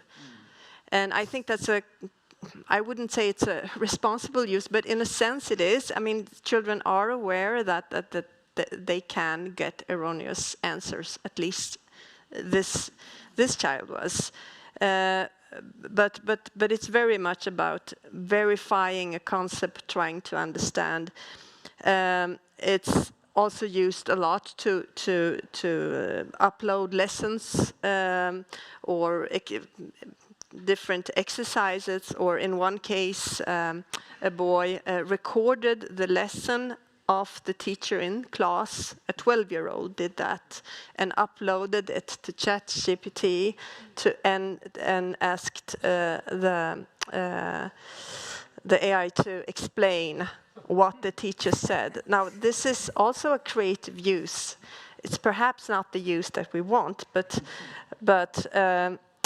students also say that they substitute their teachers in a way. They prompt the AI to act as their teacher, and they feel more comfortable to ask any question. They don't have to feel, as they have answered in the survey, dumb. So no question is too dumb for the AI. Of course, to prepare their assessment, used as a study buddy. To generate different kind of question and to exercise. So they upload a material, they create different kind of quizzes or things like that. So very creative.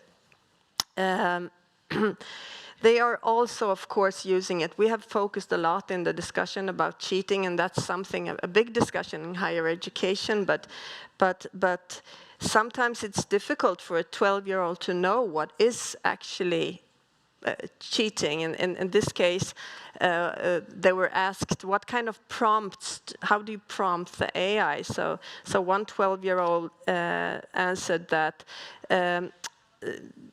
so try to describe the atmosphere of Carl Larsson. Carl Larsson is a Swedish, very famous painter, that it sounds like a 12-year-old, but still impresses the teacher.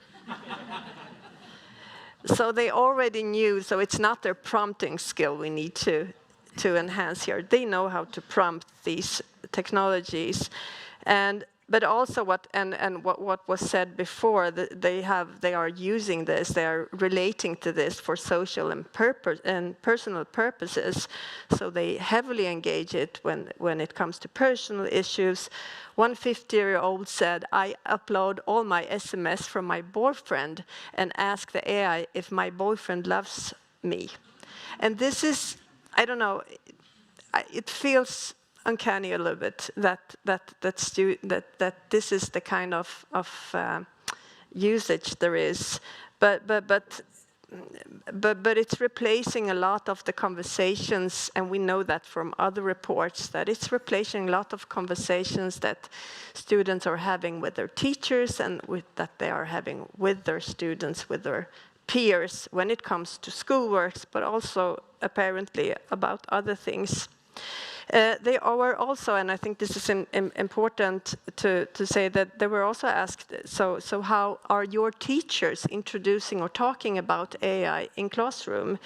And the answer showed that yes, half of them are not, and they do it in very different manners. So they show very varied attitudes. Some are very positive, very optimistic. Some are very skeptical, and of course this influences the discussion and the use of the students in the classrooms. So to conclude that there is.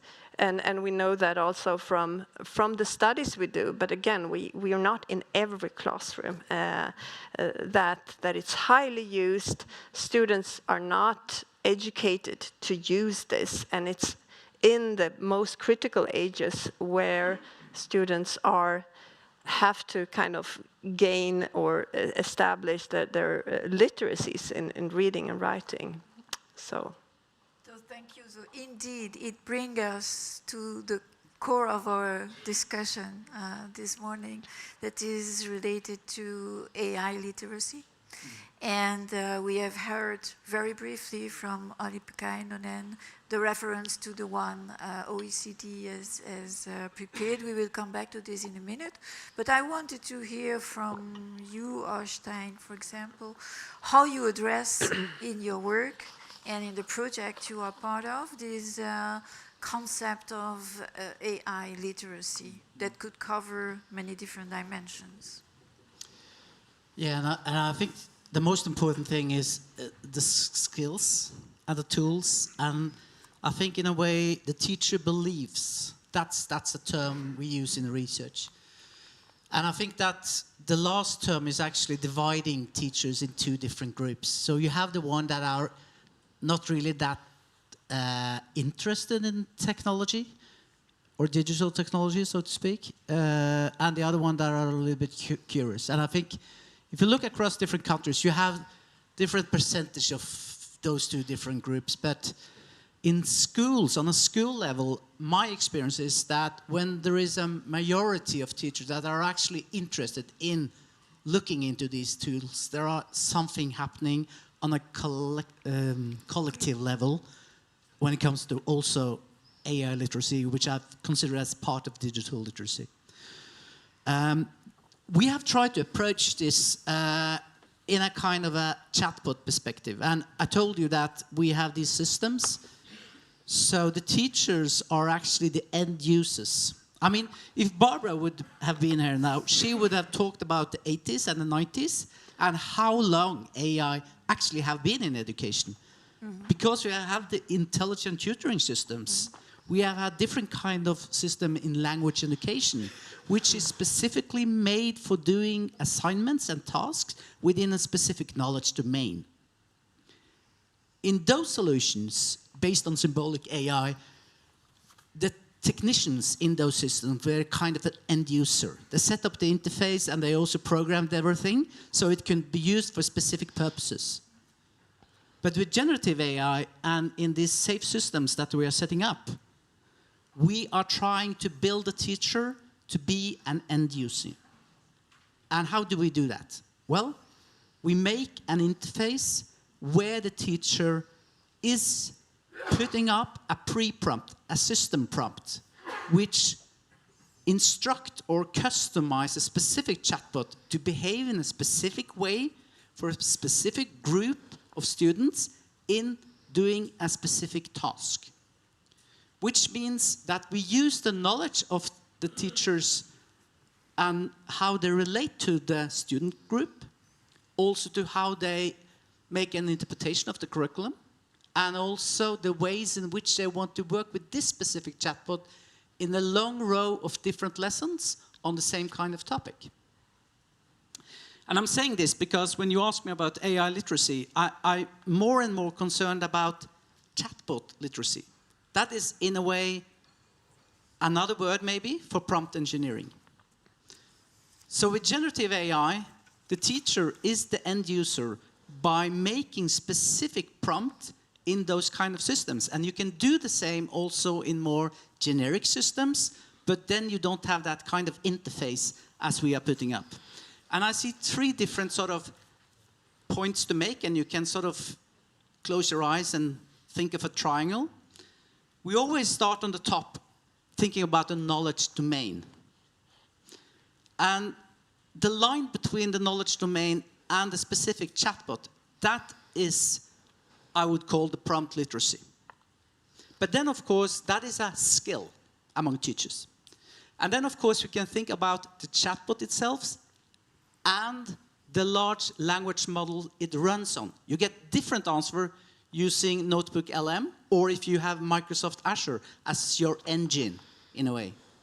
So that kind of AI literacy is actually understanding what a large language model is and what kind of data is trained on.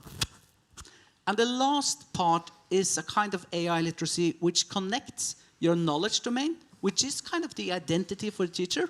I'm a history teacher, or I'm a language teacher. And if you connect that kind of identity towards understanding how different models are trained over time, they can start to think of how this specific model fits how I want to work with my subject. This is on a quite high level, I would say, on AI literacy. But we have teachers that we work with that have access to system with specific interfaces, and they can switch between the large language model so they can test their pre-prompt in different, on different language models in the same system and see how it works for the purpose they want to use the chatbot within a specific lesson. And what about the students? Because we have heard from Katarina, the kind of very frequent use, a kind of spontaneous way of knowing a little bit about how to write a prompt because they have a real interest in getting a specific feedback. But when you try to formalize this kind of competence for the students, how do you approach this? What are the dimensions that you identify? I think many of the teachers we are working with, they are thinking about AI literacy in 3 different ways.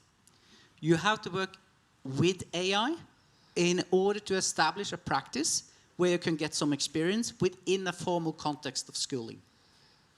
And then you can learn about AI, which I think is closest to the ways in which we think about AI literacy. But you can also make specific tasks where you are just working within the AI system. And that is a much more individual, personalized learning. So I think our way of working with AI literacy, because we have this established system in the different municipalities, that is setting up specific chatbots specialized for a specific task in a lesson, and then talk about what is actually AI doing for us in this task, talking about AI as part. So it's kind of a dynamic movement between working with AI and learning about AI. That is an approach to build AI literacy among students, I would say.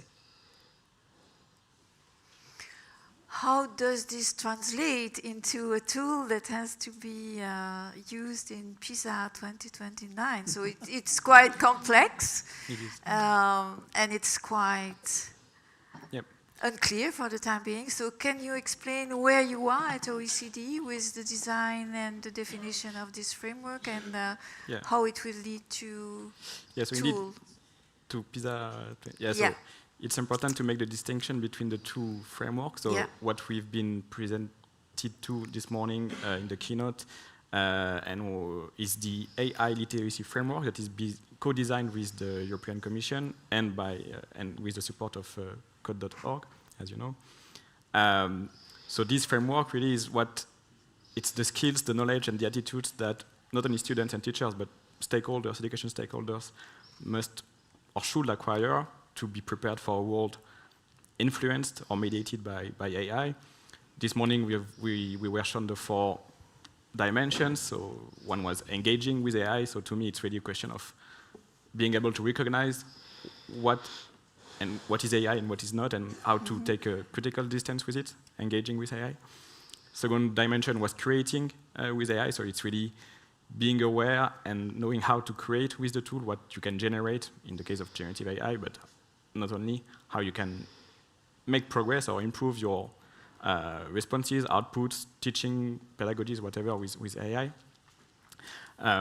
Another dimension, and that's for me the one that relates the most to what we've been talking about, is managing AI. So it's where to place the cursor in the when and when use it and why and for what purpose, where it is okay to outsource some of your thinking and your writing, and when, on the contrary, you shouldn't outsource so much, because another thing that we understood from the research evidence so far is that generative AI is really different from different technologies because what we've been talking about, because it's used directly by the end users that are students and teachers, because you don't need any skills to interact with it, it's just a conversation.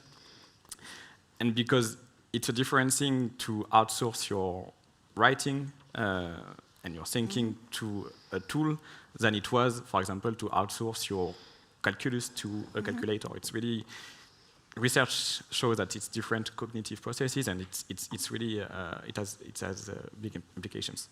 So yeah, managing AI, sorry. And the fourth one, and it's, as you said, more about knowing what AI is about, it's designing AI, so maybe it's a second or an higher level of literacy, but that would be being able to design AI tools, or at least to understand how they are designed and what are their limitations. So that's the AI literacy framework that is being, it's actually, there is a draft available online, it's been shown this morning. And this literacy framework is going to inform the analytical and assessment framework of PISA 2029. So it's in a long time, but as you may know, every 3 or 4 years, PISA assesses mathematics, science, and reading, and a new domain. And in 2025, it's going to be learning in a digital world. And in 2029, it's going to be media and AI literacy. So this AI literacy framework, everything that is being, every reflection, all the reflection that is being put into it currently is going to inform how and what are going to be the best ways to assess students' media and AI literacy in 2029. As you know now, PISA is a computer-based test, so it allows for digital environment and the simulation of internet web pages, for example. There might be also a simulation of a chatbot interaction, and it's going to be well developed and put on the field by 2029, and the results will be out in 2030, 31 probably. So might be distant from now, but it's the time and the resources that it takes. So yeah. Okay, thank you. Is there any question or comment from your side? Not a question, but just an addition from the Agile EDU project. Yeah. AI and data literacy were both recognized as a need, but also as a contributing factor. So the raising awareness about the data literacy, raising the skills and knowledge among students, teachers, parents, is a contributing to the benefits of the whole education system, and of course to meaningful, purposeful use of data. So if you read some of our case studies, learning stories, you will find specific examples how teachers are already doing that in a different context with different tools. So it's responsibility of all of us to create environment in which could be taught either as a separate subject or integrated in other subject, but to create environment where students and teachers and parents could benefit from AI and data literacy. Please don't forget data in the story. Indeed, you're right. Do you have any comment, Katharina or Øystein, about this coming project in under development, let's say, under development of OECD? And well, I can comment on the term AI literacy because it has come as a solution to the situation that we are all in.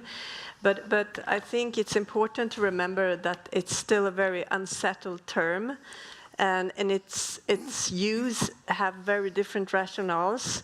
So how it's used from the White House currently, how it's used from the Chinese government, and how EU is using is likely to be very different. I mean, we put in different knowledge, skills, and attitudes into this. And I think also because we did a literature review, those are very popular in AI literacy, also in AI literacy, and we try to kind of put a lens looking at the research done on AI literacy from different perspectives. And what we could see, we used a framework where we tried to divide the literature into literature that saw AI literacy very instrumentally as specific skills that are possible to measure. But there were also literature that spoke, and I think we are speaking about AI literacy also as a transformative, as an emancipatory skill, focusing to foster the critical mind, asking the questions, for example, in whose interest is this technology now being implemented in school? What are the consequences, ecological consequences, social consequences, etc. We also have the situated aspect of AI literacy. Now, it will emerge differently in different schools, in different countries. It's collective. It's not only sitting into an individual filling out a test. It's something that emerges as we heard from the keynote. It's something collectively, bodily, in a specific situated context and in the specific materials that we are using, the specific technologies we are using.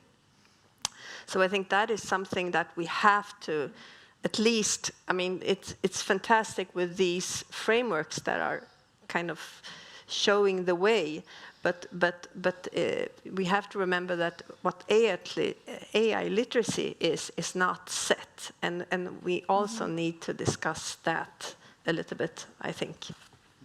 You wanted to add something, Øystein? I can just add an example from what I talked about, the teacher making this pre-prompt and making specific chatbots. So we did a case study in English for foreign languages, age group 15, 16 years old. And we pre-programmed a chatbot which were a Republican and also a Democrat. And we gave the students different kind of assignments. And they asked questions to a kind of a Democrat and a Republican. This was during the US election. And they got answers from these two different chatbots. And that is the context for the students to start to talk about AI literacy. And I think the critical stance you are emphasizing is so important. But I think for students, it's so important to contextualize that.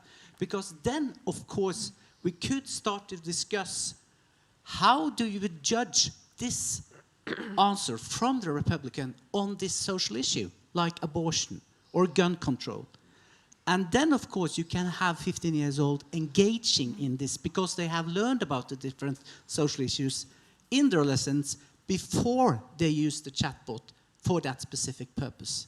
And I think to contextualize those things and also putting 2, maybe 3 students in front of one computer. So it's not personalized, individualized learning, but it's the conversation between the students in front of one screen, one answer, that is actually the interesting aspect. Because there we can actually empirically show how they are engaging and how they build their argument about their critical stance towards the answers or the output from the different chatbots. So that, I think that's one way to start with a task, so they work with AI, and then learn about AI based upon the experience in that specific task. And that makes it much more easier for teachers to grasp how to work with AI literacy, because I think, as you just told us, there are so many frameworks with AI literacy, and the meaning of it is really slippery. And that is hard to communicate to teachers in many cases. That's my experience from working with them in-service teacher training. Okay, we will move to a slightly different question in a minute. So, and we will leave the territory of AI literacy. So is there from your side in the audience a question or a remark that you would made right now on that aspect of our discussion before we touch another one? Yes? Thank you for your discussion. I have one question for Quentin. So the framework is still a draft, right? So the AI literacy framework from OECD is still a draft. Do you have a timeline? When do you expect it to be finalized? I think by the end of the year, actually. But the draft version that is online is actually pretty advanced already. But the final AI literacy framework should be released by the end of the year. Last I checked. Huh? Yeah. Yeah. So okay, let me intervene Good question, in there. Not by the end of this year. The second version I expected in the spring 2026, so April-ish, sort of. And then continue. But in the meantime, there was significant consultations, collecting of information. So right now, process of improvement is going on. But till 2029, we have plenty of years. So something will happen in the spring. I'm sorry. No. Any other? Yes? The micro is coming very quickly, it seems. Hi, thank you. I'm a maths teacher and a computer engineer from Canary Islands. I don't work as a maths teacher right now, obviously. And 20 years ago, well, no, 40 years ago, when I was a student, I had to use a calculator to solve some problems. And it's perfect to use a calculator to solve some sorts of problems. Because if you say 3 times 12, 36. Yeah, you don't need a calculator. You don't need a calculator because you have learned to use your mental maths and so on. So after listening to you, I do think that it's a great solution to set up an environment with chatbots and so on.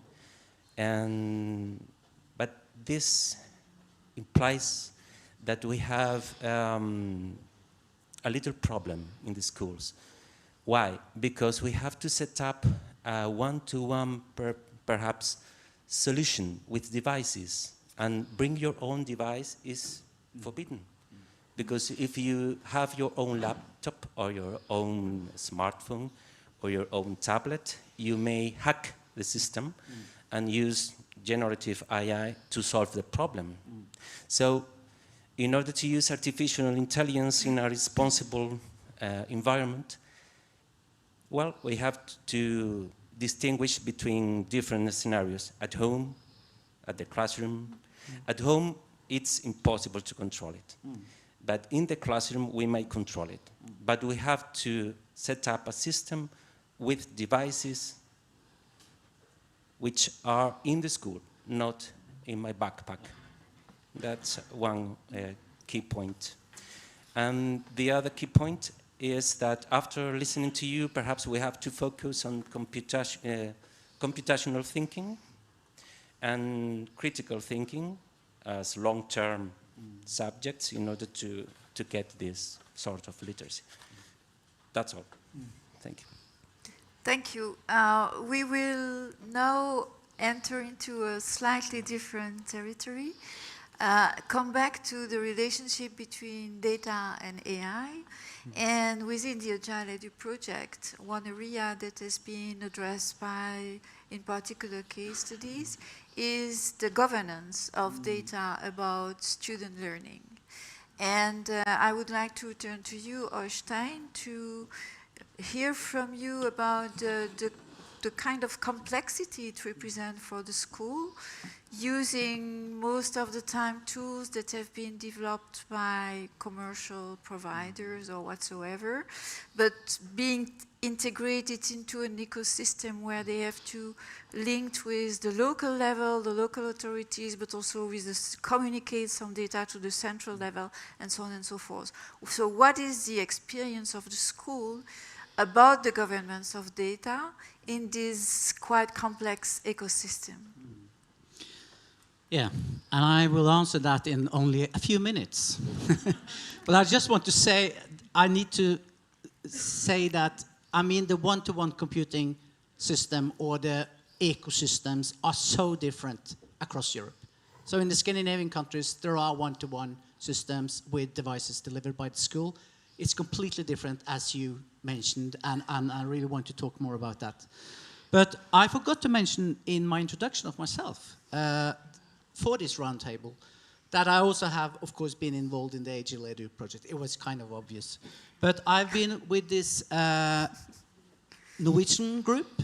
That's Ola Erstad, who is a dean at the Faculty of Education at the moment, and Greta Gudmundsdottir, who's always been my colleague in this project. And one of the major contributions, I think, from our research is the ways in which we conducted a literature review, again, on AI and data governance. And in order to explain that, we tried to make this Venn diagram with dividing between the regulation and the right privacy, the data governance, and the data in use for teaching and learning.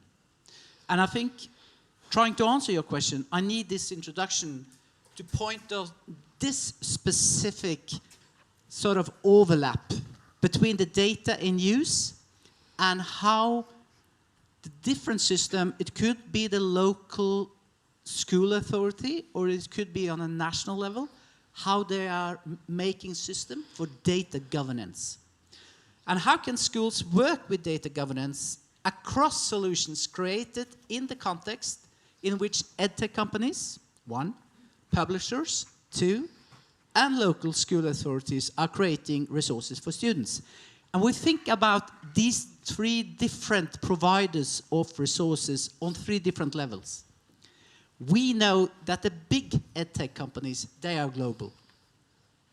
Publishing houses are, in at least compulsory education, national. They make resources for the national curriculum. And then, of course, you have local schools or local school authorities that make resources for the schools in that region. And in our sort of output and guidelines for the project, we define governance structures that ensures legals and public services responsibilities are met, providing clarity on roles and responsibilities for data management. Develop and enforce ethical AI as data governance framework. I mean, it sounds nice. It's extremely complicated in the digital ecology we are looking at. And when we both also think about the different countries and how they have set up one-to-one services or bring your own device, this becomes even more complicated. Let's look at the teacher's perspective. I mean, their point of departure is not a framework of AI literacy.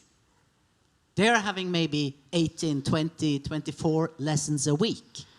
And what they think of is, how am I going to organize the class today in order to make them learn? Or what are the primary or secondary texts they are looking at? I'm dividing between the primary and secondary text here because I think the educational resources made for teaching and learning with thinking about the curriculum as a point of departure when making this text, and the secondary text, just every text you can find on the internet. That's a very important divide. I think the big screen debate we have in many, many countries is not about the screen, but the access to extremely complicated text and resources on the internet that the students don't understand. That's another discussion. I would gladly talk with you about that in lunch. In addition to that, every teacher have an aim with a specific lesson, and they also have assessments criteria. But I want to emphasize this triangle. When you're assessing students in a digital world, they are almost nearly working with some kind of semiotic technology. Semiotic technologies are Word programs, PowerPoint programs, video editing software, and generative AI. And they're also presenting and demonstrating what they have learned across modes. They're not writing their essay as the only solution to show what they have learned. They are making podcasts, they are making films, they are having oral presentations. And how can you actually assess that when generative AI is in the room? I think that is the point of departure for many, many teachers. And the question then is, of course, how can you meet those teachers with those needs talking about AI literacy? I think we should spend more time about this specific, talking about this specific meeting point. And I've already said that this is extremely complicated. And I'll give you one example from Norway. We have a huge project called Schoolnet. It's a national project on privacy and security in Norwegian schools and kindergarten. And we made a DPIA, that's a data protection plan, for how publishing houses can include generative AI tools in their material. And as you can see, I have 4 different roles here on the left side. So the local school authority have one role. They should do an analysis of the different factors that is a risk using this. They are the responsible one. It's not the teacher, it's not the school, it is the school authority. Then, of course, it is the provider. This is a national group called LearnLab, but what they have made is just an interface which is basically running on Microsoft Azure, which means you have actually 2 different levels that you have to cope with when you are making judgment about this tool. And in addition to that, we have a national system called SICT. You can read about it in one of the case studies. That is also looking at what kind of resources we can provide to specific students in a specific region, because it's all included in that system. They also have a role in this. And I think to sort of wrap up, data governance, and what I'm saying, is so complex that I think it's really hard for school and teachers to manage this. And it comes out very differently based upon how the different countries have organized their school systems. Some school systems are very centralized.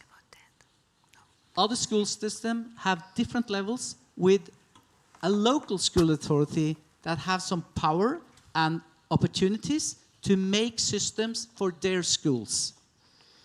And other systems, again, is countries where you have private schools that actually have many, many schools, and many of the pupils in that country are attending those schools. So, sorry for making it complicated, but I mean, we have guidelines, we have recommendations, but when they land in a specific context, the hard work begins. Mm-hmm. Thank you for highlighting this. I think it was also a general conclusion from the Agile EDU project that things are quite complex. Before asking you a final message in a minute, maybe there is a testimony or a question or a remark on this very complex issue of governance of data by the schools. Yeah.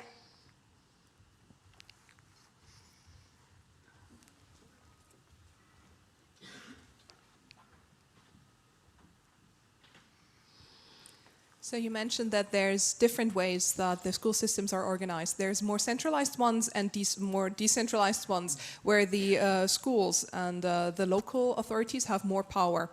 For this system building, what do you think are the specific pros and cons for a more decentralized or a more centralized version of school systems? Or what is for this context, what would be better, or how maybe should the decentralized schools act in order to fulfill all these guidelines? I think I have to answer with an example. I mean, I'm sort of privileged to work with 2 different municipalities that have that power and engagement in putting up their own systems.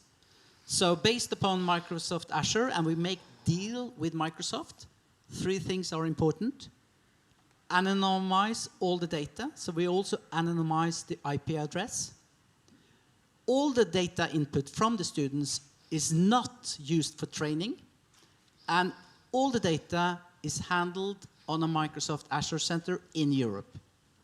That was just the background. But just to answer your decentralized or centralized system, many municipalities, because they have these resources, are putting up systems like that. But at the same time, the Norwegian sort of centralized system for taking care of data, it's called SICT, they have also developed a solution. And I'm just asking, why should all the 357 municipalities in Norway, which is a very, very decentralized model, as you can understand, only 5 million people and so many municipalities, why should they spend so much time developing their local solution when we actually have a national solution which the government don't want to launch because it's a huge screen debate? But that's another case. So, trying to sum up and answering your question, I think a centralized system have the advantages of making one agreement with the provider of the large language model instead of many small agreements in. But the decentralized system is better because the teacher might feel that their local school authority and local school is actually working on a system that they trust. But I haven't really researched this one, so this is kind of, yeah, very brief thoughts. Thank you anyway. You will have the opportunity to engage discussion during the lunch break with the speaker. We will have to close very soon the round table. And I would like to close it by asking you the same question, and also asking you to answer very quickly to the question, very shortly to the question. Eminent typically brings together a lot of people working in ministries, national agencies, and also some in teacher training and some in schools. But what is the main message you would pass to them concerning the kind of priority action you would see needed now at this stage to ensure, or at least to go in the direction of AI being used for teaching and learning in a purposeful way and for the benefit of learning? So we can start with you, Quentin. Yeah, so just to correct myself, and sorry to have put pressure on my colleagues for the AI literacy framework, it's actually the PISA 2029 analytical framework that is going to be released as a first draft by the end of, December 2025. Last point, what I would say, it's important to keep in mind and to remember that the status quo in education is not ideal. There are things that work well and things that don't work so well. And it's good to take this revolution or transformation as a wake-up call or some, to reflect on what works and what doesn't work so well. It's good to experiment with the tool, with the generative AI tool. It's what education is about, really. It's about learning how to learn in a way. The research is just emerging. There are some mixed evidence, in particular when you use just general purpose generative AI tools. That's really a key distinction.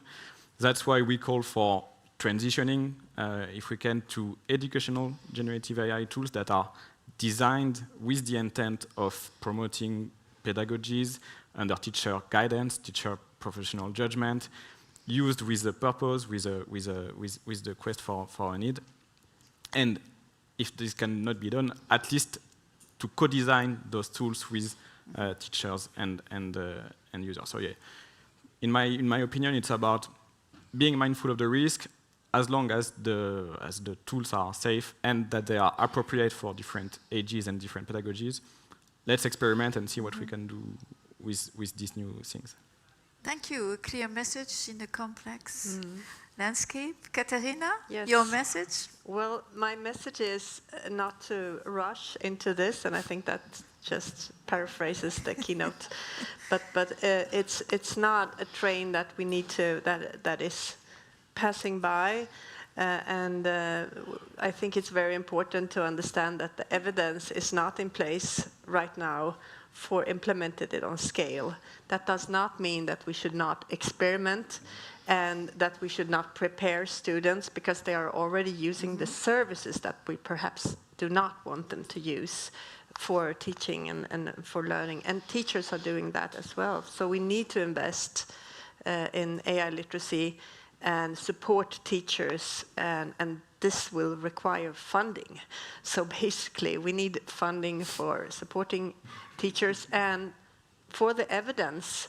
That means the evidence can be on different scales. It can be statistically, but also we need to go into the classrooms and see what actually happens there. And that kind of evidence we do not have at the moment. Oystein? I'm working on it. My message is, take the principles in dialogic education, a dialogic approach. Organize the students in pairs or small groups, which opens up a space for dialogue about the output from the chatbot. That is the environment where you can work with AI to have a critical stance when you talk about AI. We might hope that working in this way makes students more conscious using AI at home because they have worked in a specific way in school, but we don't know yet. Thank you. Lydia? I will add something from the Agile EDU project. Two keywords keep showing up in the supporting factors, in the analysis. Those are collaboration and partnership. Don't do things alone. Involve national authorities, involve technical suppliers, involve parents, community. So whenever you're thinking about data governance, interoperability, but also when you're thinking about AI guidelines and recommendations, talking with the different stakeholders may help. So establish a partnership, it will make us all stronger. Thank you very much. So we will close the roundtable with these 4 inspiring messages.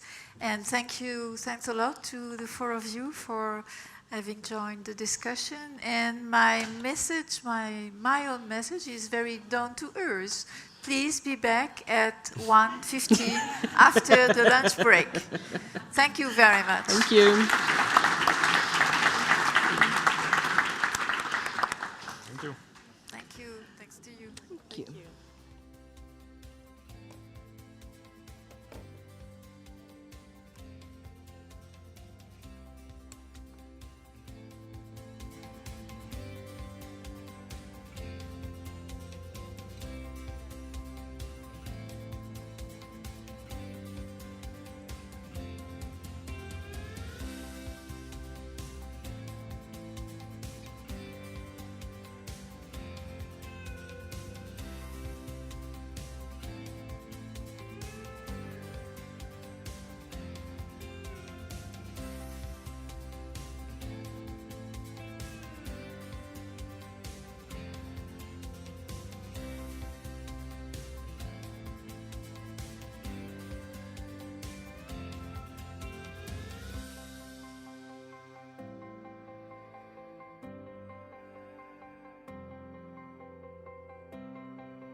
welcome back.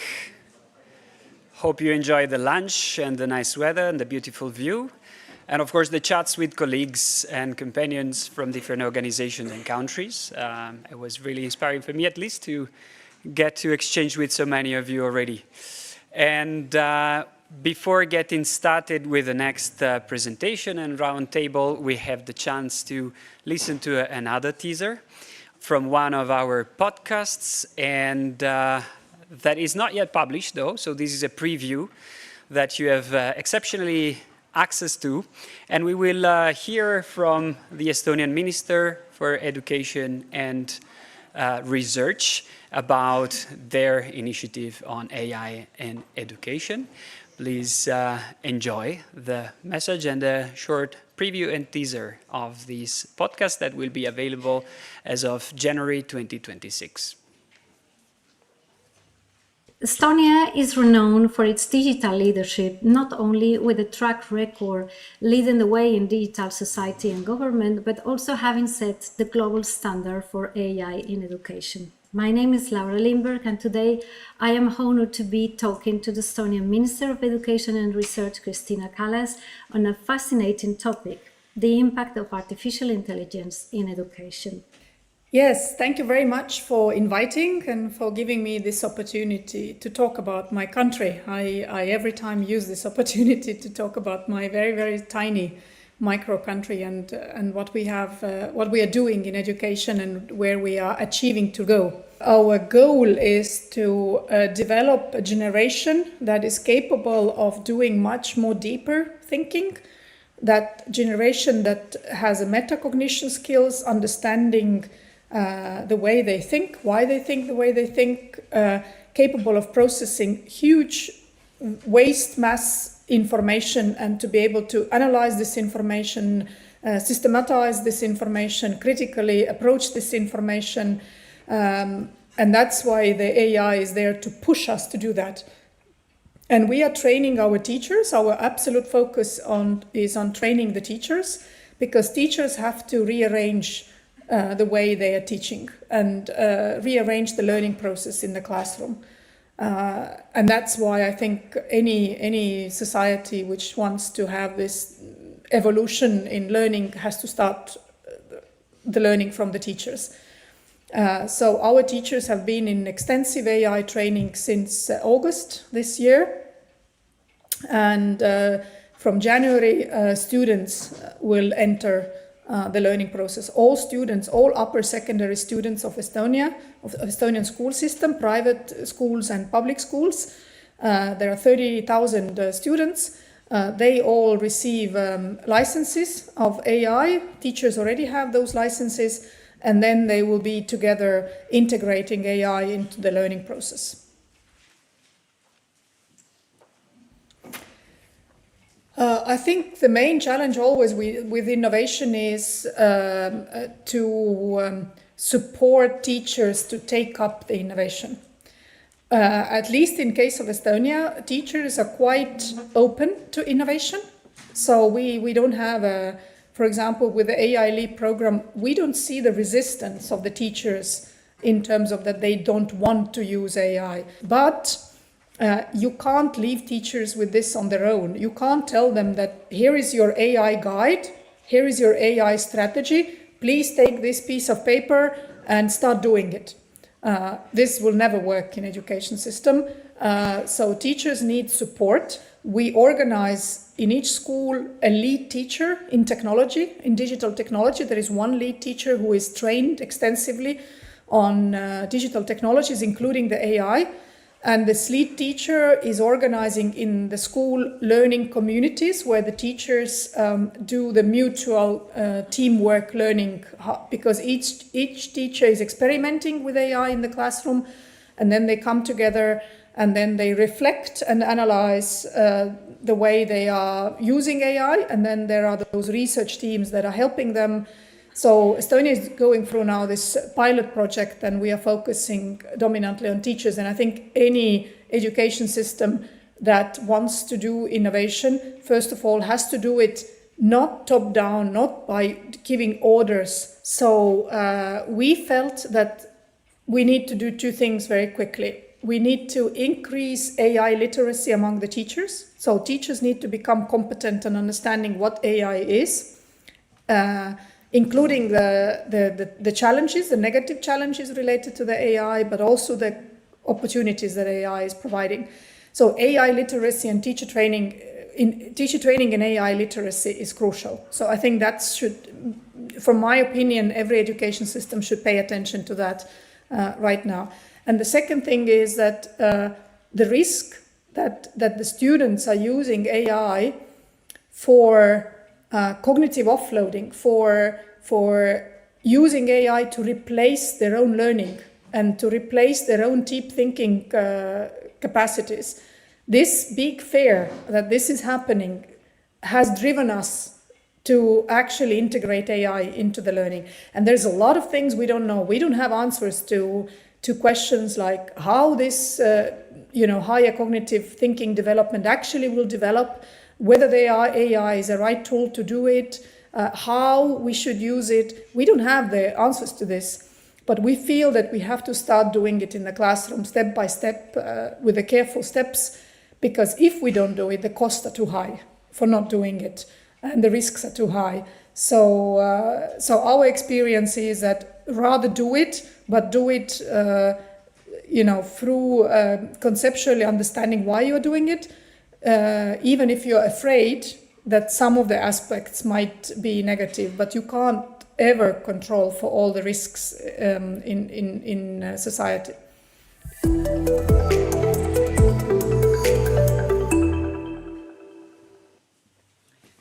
Thank you for your attention, and as you saw, thank you. As you saw, we are entering the field of exploring national policies, initiatives, and programs. And for deep diving into that, I'm pleased to welcome and invite our colleague Konstantinos Andronikidis on stage. He is Education Policy Manager at European Schoolnet. Please welcome him to present the first results of the Agile collection of information on artificial intelligence in school education.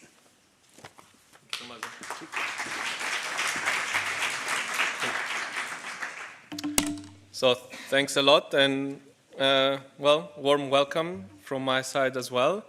I'm very excited to present to you, before we have the discussion that is seen on the screen, the results of a pan-European survey that European Schoolnet did with the support of its ministries and the contribution of theirs on artificial intelligence in education. We collected input and insights from 23 education systems across 22 countries on an overview of their policies and strategies with regards to artificial intelligence. We are launching the report today, and I will give you a very, very short overview of some things that we found.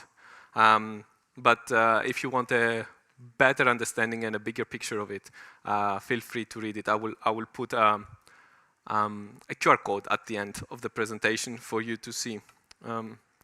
Let's see. So we asked our ministries how big of a topic is that of artificial intelligence on their national debate. And as you can see, most of the ministries mentioned that artificial intelligence is high on the political agenda, or moderately high in the political agenda. So most of them really considering artificial intelligence as key issue that they have to address in the coming period. When it comes to the main reasons for introducing artificial intelligence or tackling artificial intelligence in school education, you can see that the support of teachers, enhancing teaching and learning, and supporting students and their careers, their future lives, is the main factors that play a significant role in deciding this. What is interesting also to consider, perhaps not now, but in future discussions, is also the fact that only 10 ministries responded that assessment is one of the core issues that they want to consider with introducing artificial intelligence in school education. Then, if we go to a map, just to mention that I don't have a preview of the slides here. in front of the screen. The existence of policies and guidelines on artificial intelligence in education, you can see that there is a lot of countries that already have developed some kind of guidance for teachers, policies, so national policies on artificial intelligence, or some kind of strategy or vision to address AI in education. There are several also that are in the process of developing such guidance, such policies, and there are also very few that do not do that yet. And you can see also the coverage that the survey has among European Schoolnet members. When it comes to generative AI, we asked the question, how is this addressed? And the ministries that responded, or the education authorities that responded, mentioned 11 of them formally address it in the national guidance that they provide. There is also 9 education authorities that are considering or developing guidance, and in 3 of the members, there is no such guidance. So the ways that they try to address the use of generative AI in school education is mainly through guidelines. So there is a huge number of guidelines, both at the international level that is localized, but also nationally developed, and also professional development opportunities for teachers. So how teachers can use this or address the use of such tools in school education. The extent to AI that is AI included in the school curriculum, we see that there is a kind of a difference among our members on how AI is addressed in the curriculum, at least so far. We see that in some countries is already part of the curriculum, in some others not. Sweden is an example that there is a specific subject on AI, but this is just an elective in upper secondary education, so we have to consider what happens with the other students, for example. And as mentioned in the panel before, and in some of the previous addresses, AI in Ireland and in other countries, AI literacy and AI is addressed through the digital competencies, targets and initiatives. So not formally addressed as AI literacy per se. Another snapshot that I thought interested of sharing with you here today is the stakeholders that are involved in the development of delivery of training initiatives for teachers on AI in education. And we see that, of course, the national authorities, ministries of education, national agencies are the main providers of such support.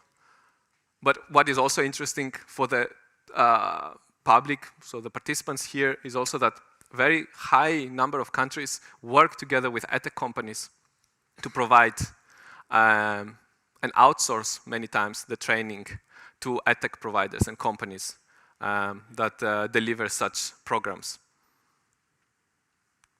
When it comes to concerns and challenges associated to the use of AI, we see that the main ones are ethical considerations, of course. The preparedness of teachers, it was mentioned quite a few times already today, so it was not new. And of course, the data privacy. One of the main issues that the ministries mentioned in the publication that you can read is that data privacy and the regulation issue is one of the major concerns for them. Technological infrastructure is not so high. I mean, half of the members mentioned it. That might be because a lot of actions have been taken over the years to introduce technology in schools and to improve the infrastructure and the connectivity of schools. So that might be also a positive, kind of, even if it's a low number here, might be a positive to consider.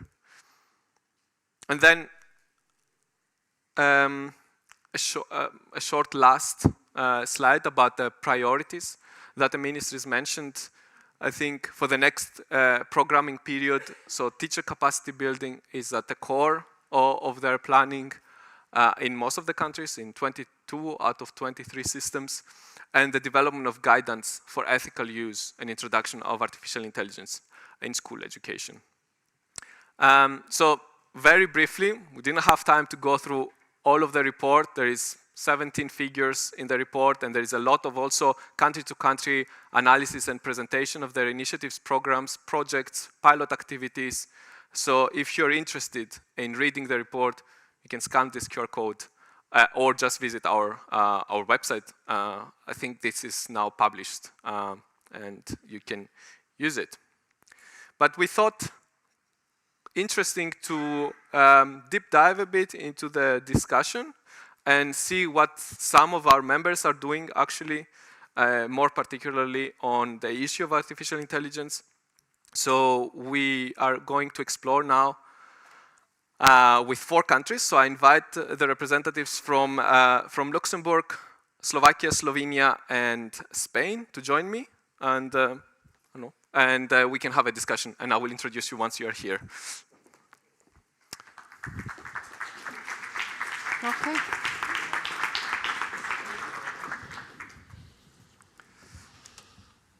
Excellent.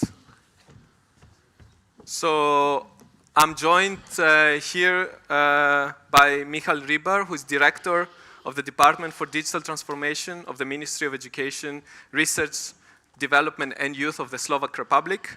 Daniela Hau, who is Head of Innovation at Script in Luxembourg, which is the Research and Innovation Service of the Ministry of Education and Children. And Mateja Brejc, who is Secretary at the Digital Education Service of the Ministry of Education in Slovenia. And Julio Albalad Jimeno, who is Director of the National Institute of Educational Technologies and Teacher Training, who is our host also here today.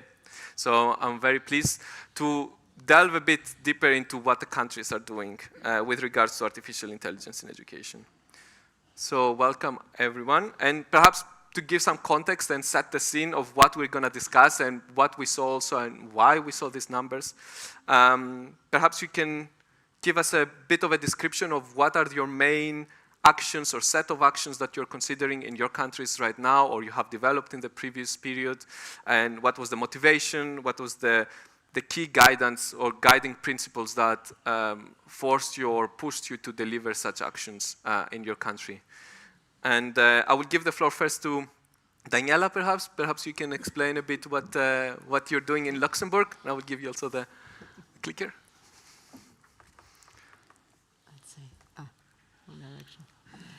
Yeah, hi, good to see you. Happy to be here and to share what we've done in Luxembourg, and also to learn from everybody what you're doing in your respective countries. Well, while we deal with the AI in education topic, I could tell you that it fits perfectly within what we've been doing in media and AI and digital education for ages in Luxembourg, and it would be true to some kind of way, but I think it wouldn't be too interesting. We're dealing with AI in education because it looks innocent, but in fact it's really a huge and complex topic. It looks innocent, but if you look at this, you have like all these stakeholders coming in when it comes to AI in education. It's about researchers having an opinion. It's about society, a lot of media discussion about AI in education. Everybody's having an opinion here. Schools, school leaders, classroom practice, what is in there. We have the tech industry coming in. And the ministry, of course, wanting to make sense of it all. And then we have like really these diverse opinions, needs, expectations of the different stakeholders lurking in. I mean, research, we heard a lot this morning about emerging evidence and divergent evidence also coming around. Then we have schools, we have school leaders like really asking questions, what is my part in all of that? How can I make sense of that? What is my role here? We have teachers coming in and saying, hey, okay, great, we have that guidance, and we just heard it from Christina here. What does that mean in my classroom practice? We have the tech industry coming with a lot of opportunities, but also coming with a lot of speed. And I think I can say Ministry of Education is not known for being very speedy, and it's okay. I think it's okay. And then the ministry always trying to strike that balance between responsibility and innovation. And then, okay, ministry has also the job of providing like that guidance, that policy. But policies is really not something on paper. I mean, normally it is on paper, a crazy fancy PDF, but it has to link to practice, otherwise it's really useless. And when we try to link policy and practice, we basically came to the conclusion that for us it's really on 4 pillars that we build our strategy. It's about giving orientation, it's about capacity building, it's about practice, giving practical ideas, and about exchange. And so with that in mind, we came up with our KI Compass, AI Compass, which is the name of our national strategy. And as I said, it has these 4 central pillars, and we are parting from 5 principles. And these are really essential, and they fit into each of the 4 categories there. We put, and we heard it a lot this morning, people and pedagogy before technology. When we look back in 10 years' time on our work today, I hope we won't say, hey, we did a great job because AI algorithms got so immense intelligent. We will look back and say, hey, we think we prepared our students for a world that will be influenced by a lot of things and also by AI. And then it's quality and equity before efficiency. When we first talked about AI in education like 10 years ago, maybe, there was a lot of talking about efficiency learning.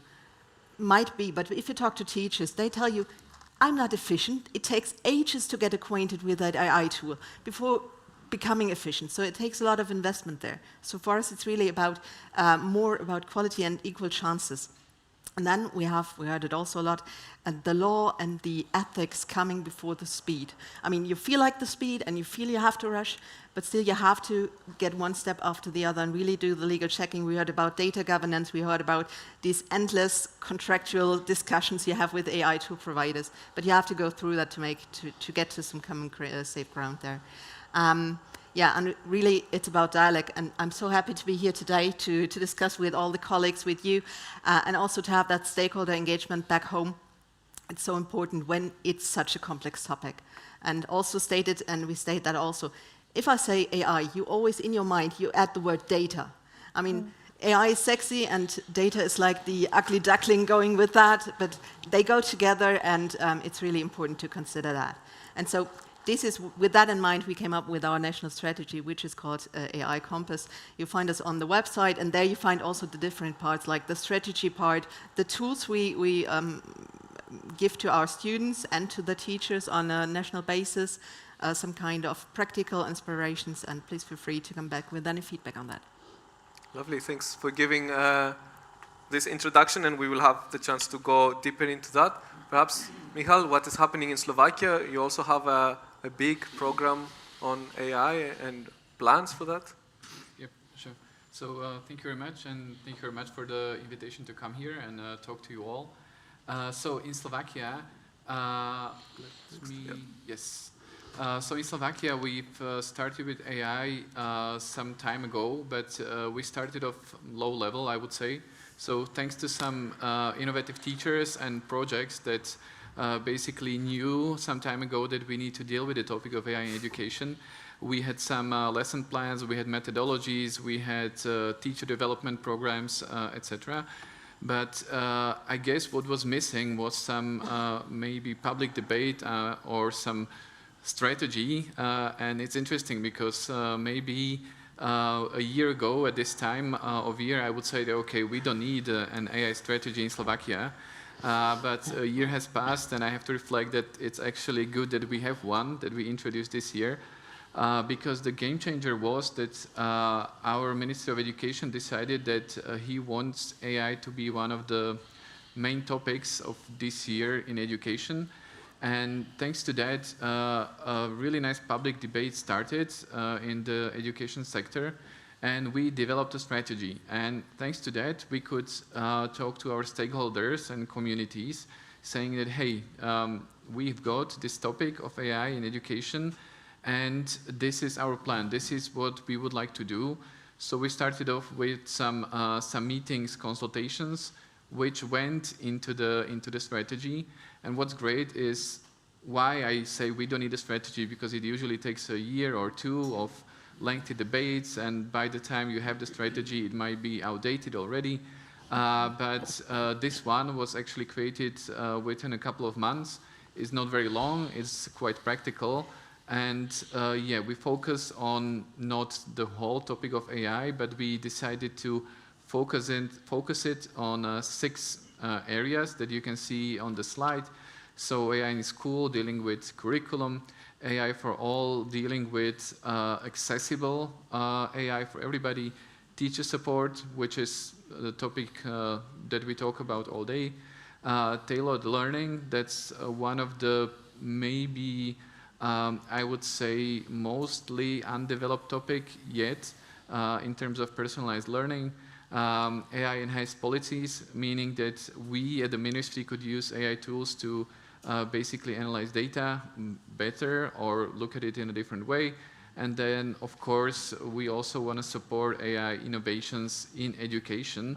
And there I would say that it needs to be evidence-based, and it really needs to have some pedagogical support in terms of using in the classroom.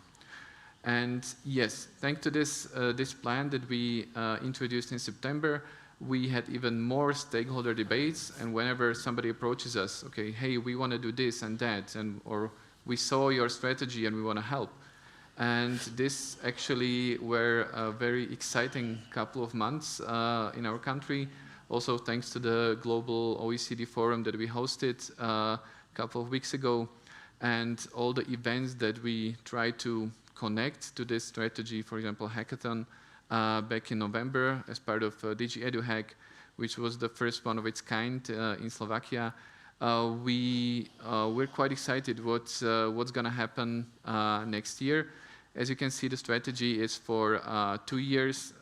Once again, usually we're dealing with strategies for 5 to 10 years, but this time we decided it doesn't make any sense in terms of AI to have a lengthy strategy. Of course, we've got some views for the future, but by the time even this strategy is finished, I guess some of the things will be outdated. And yes, we want to support schools in using AI. Also, the data we have from the spring, from the autumn, say that 80% of our students already use AI, only 24% of teachers. So there is a big difference. So the students were much faster than we were. And that's also one of the main reasons that we want to focus on the topic, because the principles we decided to be the cornerstone are not that, okay, everybody needs to use AI, but first and foremost, it's the ethics of AI, the safe usage of AI, so that we can avoid some of the bad sides of this technology that we already discussed, like cognitive offloading, deepfakes, fake news, and all that comes with it.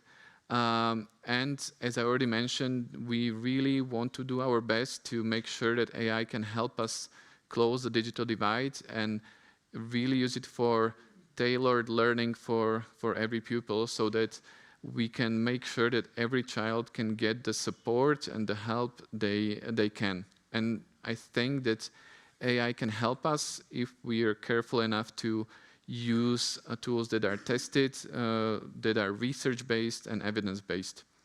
And yeah, hopefully most of these points that we have in our strategy will able to turn into real steps in the coming months. Thanks. Yeah. Thanks a lot. Well, we heard also this morning from the General Director a bit about Spain's approach to AI in school education, but Julio, could you give us a bit of a better understanding and context of how INTEF is involved in that, and what is the main set of work that you're doing? Thank you. The first thing I have to explain is Spain is an uncentralized country. The competence of education is in the hands of the regions. So we have a basic law and we have a basic common curricula, but the rest of the development of the law, the rest of the development of the curricula is in the hands of the regions. Here they are called autonomous communities. And also the relation with digital technologies is in the hands of the autonomous technologies. So the ministry has a role kind of coordination with the autonomous regions, and also the relation with the supranational institutions, as we have this relation with you or the European Commission and these kind of things.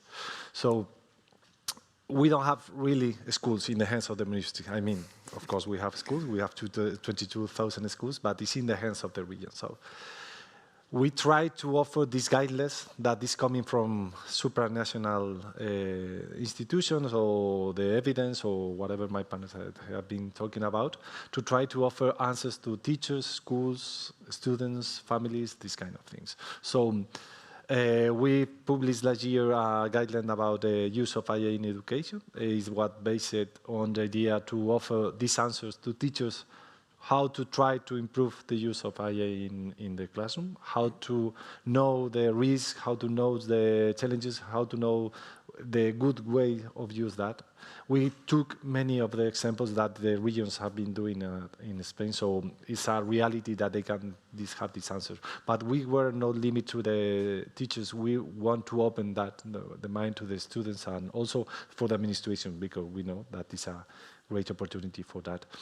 In our hands is also the relation with the autonomous regions in the development of the teacher training, but of course is their competence, but we agreed in a common framework of digital competence for teachers, and it was the base for develop a huge program to teach all the teachers in Spain in digital competence, and as part of digital competence was the digital competence in the use of IA. More than 1 million teachers have been received training about the use of digital technologies, and one of that was IA. And the last one, but the most important one, was of the students. We have a change of the law 3 years ago. It was a new curricula developed from, this is the second year that all the states of the education in Spain have the same curricula in the new law, and as part of this new curricula we have the digital competence as one of the basic competence of the students, and as part of this digital competence is the use of IA. So as Daniela said, the changes must be slow because maybe the IA is so fast and the companies are so fast, but maybe we need to relax and kind of trying to give an answer in the and it's also a different approach, exactly tailored to the structure of the system that you have in Spain. Mateja? Yes, listening to you now, perhaps in Slovenia we have taken a relaxed approach. We are in the phase of actually developing the strategy and the guidelines that are particular to education. We have a national program on development, the use of artificial intelligence, that is now being really reviewed and upgraded. And being at one of these workshops, really the education as a subsystem is really recognized as a crucial one in terms of using artificial intelligence in general. They cannot stress enough how important it is to really prepare teachers, to prepare students for, and I think that's one of the guiding principles that we actually follow. In terms of when you said motivation, I think it's too late for motivation, really, because the reality is here. And I think that the student reality is a bit faster than the school's reality or teacher's reality is. And on the same time, we actually, I think we've heard it today already, that professional development is not translating enough or into the impact quick enough. So as already discussed a couple of days ago, that we actually need to think about how to really step up the professional development in a large scale. So I think that we are in actually direction to ensure that students and teachers are prepared to respond to the rapid emergence of Gen I with some concrete guidelines. That's why one of our, let's say, flagship initiatives is the generative AI in and for education, a national project that is financed by resilience and recovery funds. And we already did, in the framework of this project, it has already been done some kind of national, let's say, mapping, because we we have a lot of actually research, some international comparisons, etc. But every time we do the research in national settings, I think that if we take different samples, we kind of get different results. So I'm not quite sure where we are at the moment, except that we need to speed things up. And it showed when we were doing this mapping that academic integrity seems to be a really big actually concern. So those are some of the things that we need to address. That trust, privacy, and ownership, like 70% of Slovenian teachers believe AI can reinforce misconceptions, biases, etc.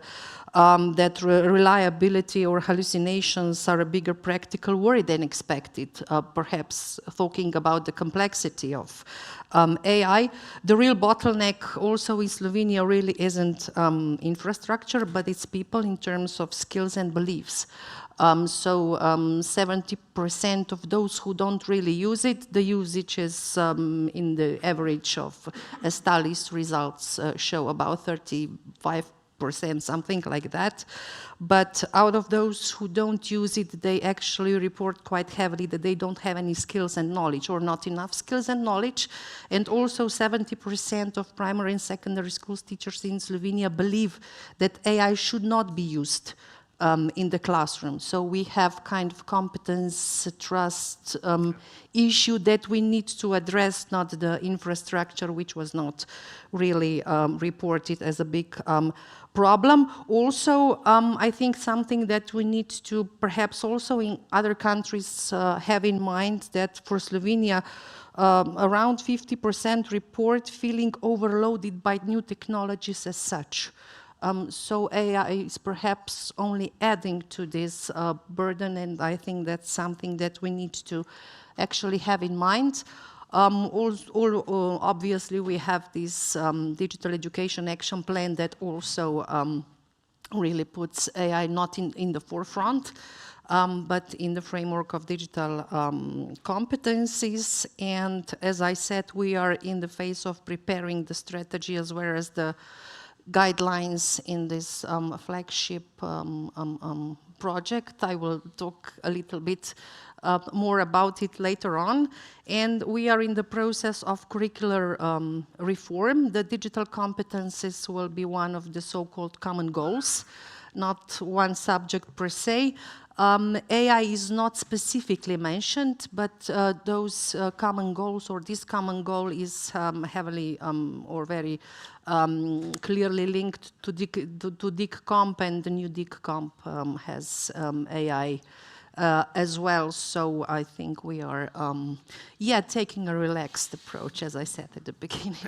And you already talked about some of the challenges. We're going to come back to that soon. But one of the things that, we keep, I think, is training and trust, which is important. So coming back to you again is what was mentioned in the beginning also at the keynote of Mr. Heinonen is engaging stakeholders and having a collaborative approach to the development of such guidance.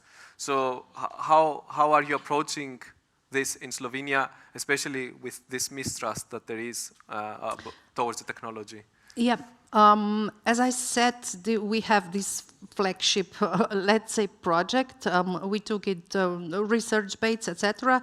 But it's a project that is, we could call it co-research, co-development. It has very different stakeholders, from teacher faculties to computer faculties to external, actually, experts, but schools as well.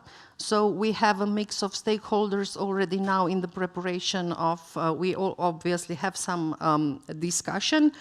And this, let's say, inside of this project, it's a concrete pipeline. So there will also be examples of how the AI is used in different levels of education in different subjects.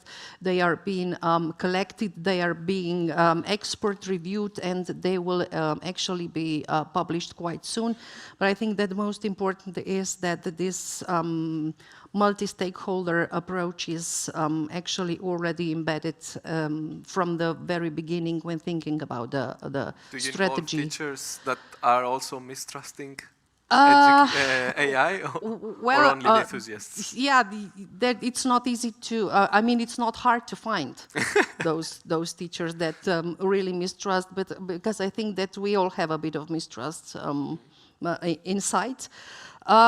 So stakeholder actually voices in the analysis, the first analysis that came out in this project, actually highlighted that what builds trust is practical training, is clear national guidelines so that we don't deal with it individually, is involvement of teachers in specifying when and how Gen AI is appropriate, because obviously they need answers like that, including how to handle plagiarism and privacy and security, because that seems to be really a big issue in Slovenia. We also actually have this national educational platform in terms of dissemination, so that teachers use it, that projects actually can upload the practices on a daily basis, which is what we use. We have a podcast, DG Sustainable Education, that is run by our unit, and there are also some podcasts on artificial intelligence. There is really a very strong, informal, still a bit project-based, so-called professional community of teachers that has been built on something similar as the Minister of Estonia was explaining, really, and they have among very lively Facebook page. They also actually run the so-called innovative pedagogy weeks. That means that from Monday to Friday at 8 o'clock in the evening, there is a number of webinars, and in November last month, there was this actually week. It was focused on artificial intelligence, and actually every evening over 800 teachers participated and listened, which I think is a powerful mechanism to work on. Thank you. Yeah. I will stop you there. And if you want to read more about this, you can find this also in the report. Yeah. But you also, Michal, involved other stakeholders in the development of the strategy that you have. How did that process went in Slovakia? So it's actually one of the most exciting parts of working in AI at the moment in Slovakia. So as I mentioned, we already had some stakeholders working on this topic beforehand, before our strategy was published. For example, when we were mentioning national projects, we've got also a great project called Digital Transformation of Education and Schools, which is doing a lot of great groundwork, working with teachers, explaining, doing lesson plans, research, etc. But now we've got even more people coming to us and offering us guidance, collaboration, and often we can just say, okay, what do you need from us? Sometimes it's okay, we need financial support to develop a tool or an idea that we have, but often it's just, okay, we've got the budget, we've got all we need, we just need to get to the teachers or the schools. And so we're trying our best to get them involved, even in the implementation. But even beforehand, we had so many meetings, even from people from universities, from industry, even telling us a bit opposite what you were mentioning, not to take a relaxed approach. So basically what we're trying to do is do a fail-fast approach and be flexible. So what we're explaining, okay, we are going to try this and that. If we see that it doesn't work, we change the strategy. Or if a new idea comes in, we will change the strategy, which is maybe in terms of strategy perspective not so common, but I think in terms of AI it might work, because what we were doing before, it was the relaxed approach, and it just takes a lot of time, and by the time anything was done, the situation could change. So in these terms, I think stakeholders can offer us more than we can offer them often, because they see that the AI topic is live. We really want to use it responsibly in our education system, and they're giving us a lot of new ideas and ways what we can do. So I believe that without this collaboration, the system or the strategy will not succeed. And maybe one. Teachers? Did you involve also teachers in the strategy development and yeah? Yeah, so for example, one of the first things that we did when we launched the strategy was we called it AI Days. So we chose 100 schools that actually were already doing something in terms of AI in their schools, and told them, okay, here is a basic budget. Do an outreach event at your school and then give us a report that we can publish. That will actually happen maybe this or next week, the publication of these reports. Again, exciting times. And one more thing that I wanted to say, and I'm very thankful for, is also the international cooperation, because a lot of the things we did and helped us to start off was the collaboration with colleagues from Czech Republic, which are already here. And yeah, they graciously agreed that we can take their guidelines and materials, translate them and use them, which from my perspective was a really great act of collaboration, and hopefully this we can continue even further in coming months. That's great message, and I think it's also part of being in the European Schoolnet network, learning from each other and exchanges ideas and lessons learned from our policies.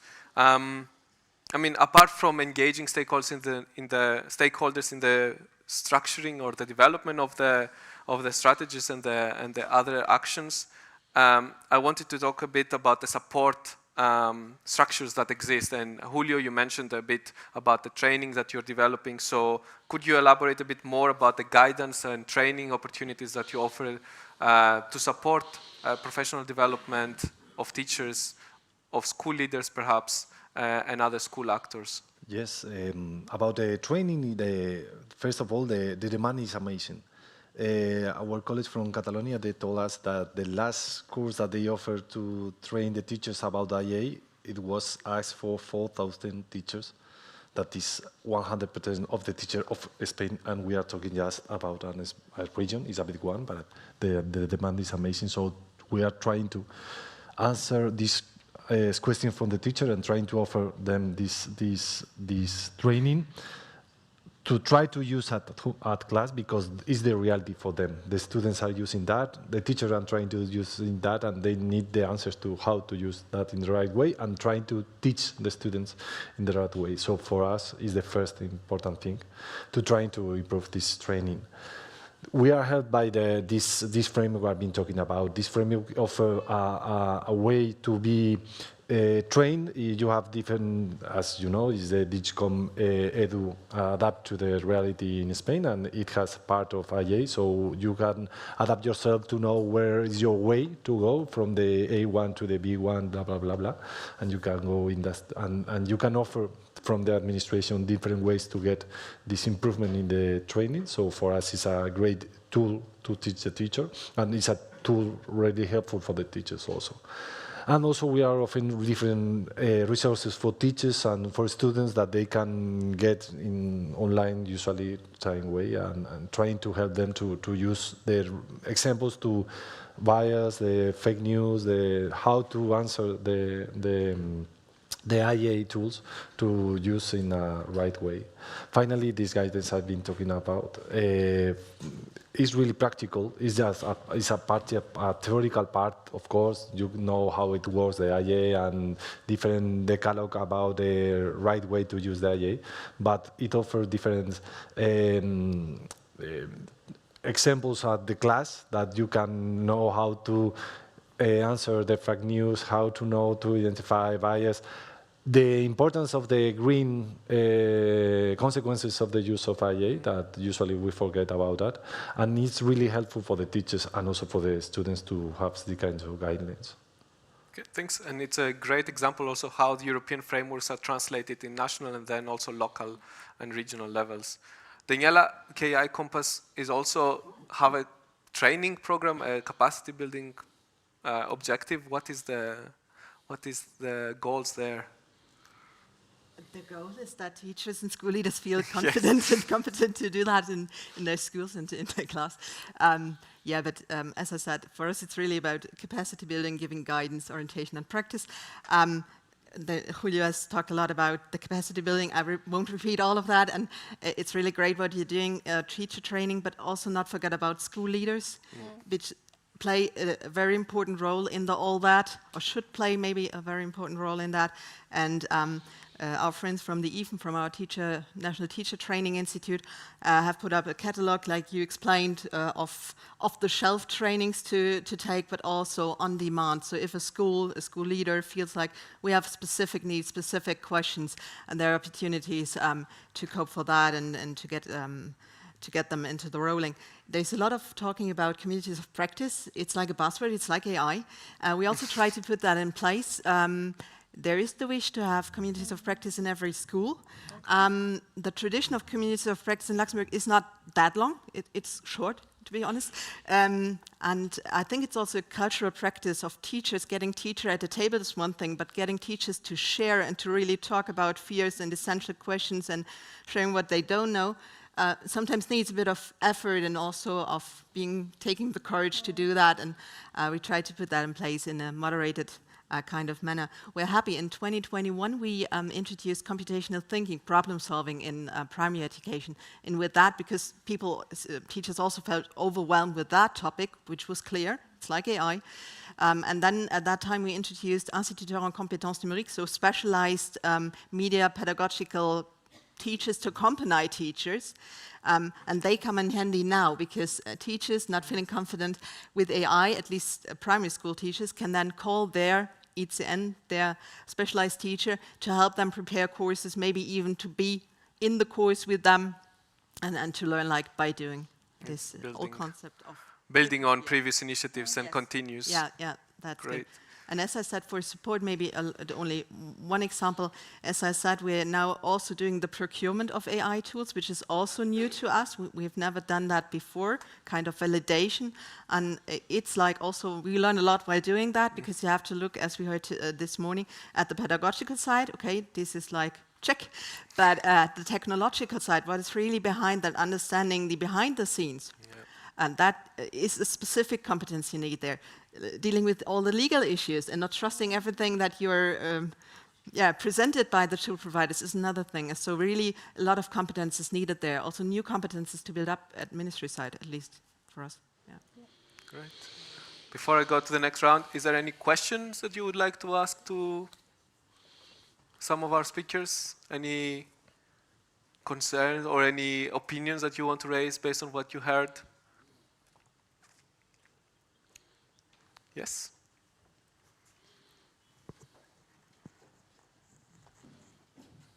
Richard from Sweden. Julio, you talked about that you've just recently introduced a new national curriculum and that you included, was AI competence specifically included in that? And if so, my general question is, how did you approach writing a national curriculum now that's going to be relevant and not outdated too quickly, given the pace of change? We're looking like we're facing a similar challenge in Sweden next year, so that's why I'm asking. It's an easy one. No, not really. No, we don't have a subject about IA. We have different subjects that talk about digital competence. So if we don't mention the IA as a specific digital technology, you can adapt the curricula. So for us, it was easy because we took the DIGCOM from the European Commission from 2020, the 2.0, and from that was adapted to reality in 2022. We created this curricula. So we didn't, of course, we mentioned IA, but it's not the specific issues about IA. It's about a specific mention of digital technologies, so you can adapt the teachers or the reality to 2025. You want also perhaps, Mateo, to mention anything? No, because you're also going into a curriculum. Yeah, we are slowly finishing the curriculum reform. Relax. But I said previously, it's not AI specifically mentioned, but it's not prohibited, or how to say, the teachers could use it already now when it's actually linked to the educational goals that we're trying to, so we can really understand it as one of the technologies, and that's something that is specifically mentioned now in the new curricula. And what was mentioned also in the report, even some countries mentioned that AI is addressed in the curriculum, but in the description of what they're saying is that this is part of the digital competencies goals, not necessarily a separate goal per se. I will go very briefly to the challenges, because we don't have a lot of time, but I want to hear some challenges that perhaps reshaped your approach when you first encountered them. So maybe, Mikael, when you were developing the strategy, were there any key wow moments or moments that made you change your course of action a bit?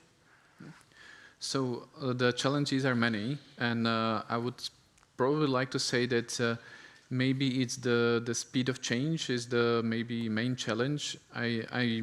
You all know that the topic of AI is not new to education, but with the introduction of Gen AI, it kind of changed how it's being used in education by students and teachers. And the challenge is to give the right amount and the right type of support, because as was mentioned, you need different support for teachers, different support for school leaders, different support for special educational needs teachers. And there are so many topics that need to be addressed in a certain time frame that it's hard to catch up. And then whatever we do, there's still one more step or two more steps to go. So I guess this is one of the main challenges. And I will stop you there. Yeah. Thank you. Daniela, do you want to also share? Yes, maybe two challenges. The challenge we see really is between the use and the competence. I think we all want this competent use of AI. But still, I think we haven't found the stop button. The use is there and it goes on, and we won't stop it. It would be nice just to build up the competence and then get to that point, but it doesn't work like that. So this is a challenge. Like, we have the use, and it goes on for teachers, for students, for everybody of us. And then, and also it was interesting, like someone to relax, someone to speed up. And maybe that's the good point here. We won't stop the use, but we have to maybe speed up the competence building to get the two together. So this is one major challenge I see.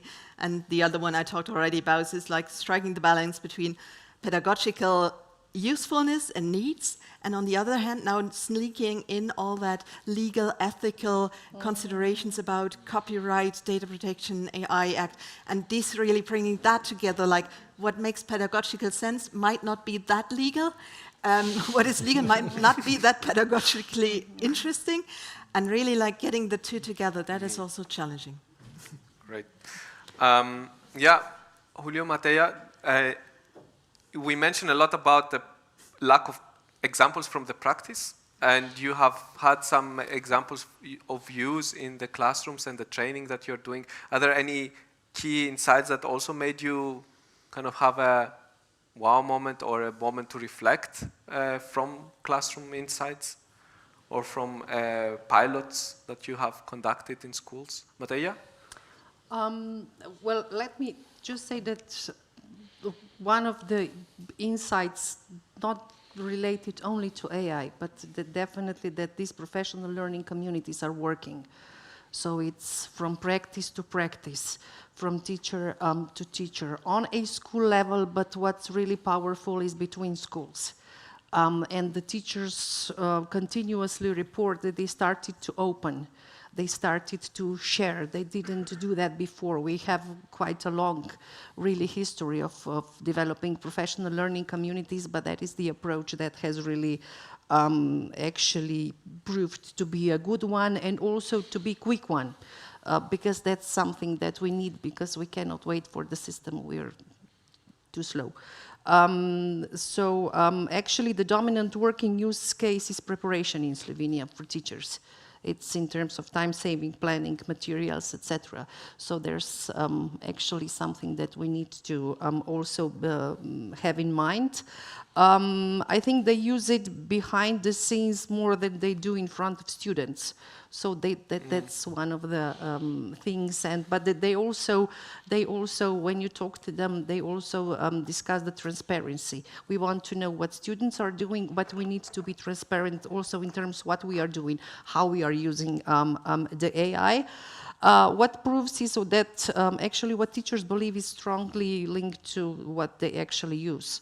So again, trust, competency issue, and if I can see it, if I can see examples, if I can see a good practice, if I can be continuously involved, then I will use it, then I will start to use it. We had a discussion and one of the experts who just finished this sentence, sorry, said use it and hopefully make as little mistakes as possible, but use it, try it.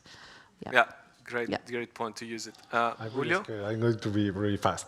The idea of learning by peers, I think, is one of the most important. Yeah. So I want to go back to the challenges, because I think one is the most important is the stress of the teachers. We are asking for them for many things. You have to adapt to the new social, cultural situation. You have to adapt to the green concept. You have to adapt new methodologies. You have to inclusion, and also you have IA issues. I think this is the most challenge, and we have problems of teachers. We need teachers, and this is something you have to add, and you have to add, and it is one of the most challenging things we have to cover from the different ministries, and I think it's going to be hard, because it could be helpful, the IA, or it could be more stress way for them. So I think that's something we have to reflect on. Thank you for sharing this. And to finish in a positive note, perhaps I will very briefly in 2 sentences. Maybe you can tell us what is the next goal of INTEF or the ministry in terms of AI in education. What is your next plan for this to address? We have a project for 2026 and 2027 to develop an infrastructure owned by the administration, and to develop different tools based on IA that we can assure the protection of data. We can put in common the information about students, the teachers, that is in our hands. So it's a safety place to develop this kind of issues about the different information about the students, to try to prepare something to adapt to these different students, and guidance to the administration. I think is could be a great one. Very, very interesting. Mattea? What we need to do actually is to finalize and roll out our national strategies and examples of how good use of AI looks like in the case of, let's say, presenting learning scenarios, etc. When is this planned? Sorry? Do you have a timeline? When is this planned? This is planned by the June next year, the latest. So we will have this quite soon, hopefully by Christmas, who knows. We definitely need to make curriculum expectations more explicit also in terms of Gen AI. We need to focus on school leadership and whole the school strategies involving AI as well. That's something that we're building on. We obviously need to work on trust, equity, and evidence issues. But what we aim to do is that we are planning for another project, another perspective that we will hopefully involve more schools, but keep on working also on the actually pedagogies and school leadership as well, because that's something that was mentioned, and school leaders are kind of left behind in many issues when it comes to digital, so we need to step up in that direction as well. Thank you. Daniela? Yes, we issued in October, like I said, the KI Compass AI in Education Strategy. We have underwent a consultation process over the last month, and then by 2nd of February, we will then launch an adapted version of it, considering all that stakeholder input. So there will be the strategy. In the first phase of the KI Compass, we really focused on teachers. So also teacher-facing tools, more getting teachers into practice, and the next phase will be learner-facing AI, and also like having a student conference on AI, so putting the learner first. Okay, great. Michal? And I will build on what has been already said. So AI is gonna stay, it's not gonna go away. So what we wanna do in the future is to make sure that and support the safe and responsible use of AI in education. Make sure that it's of help and it doesn't.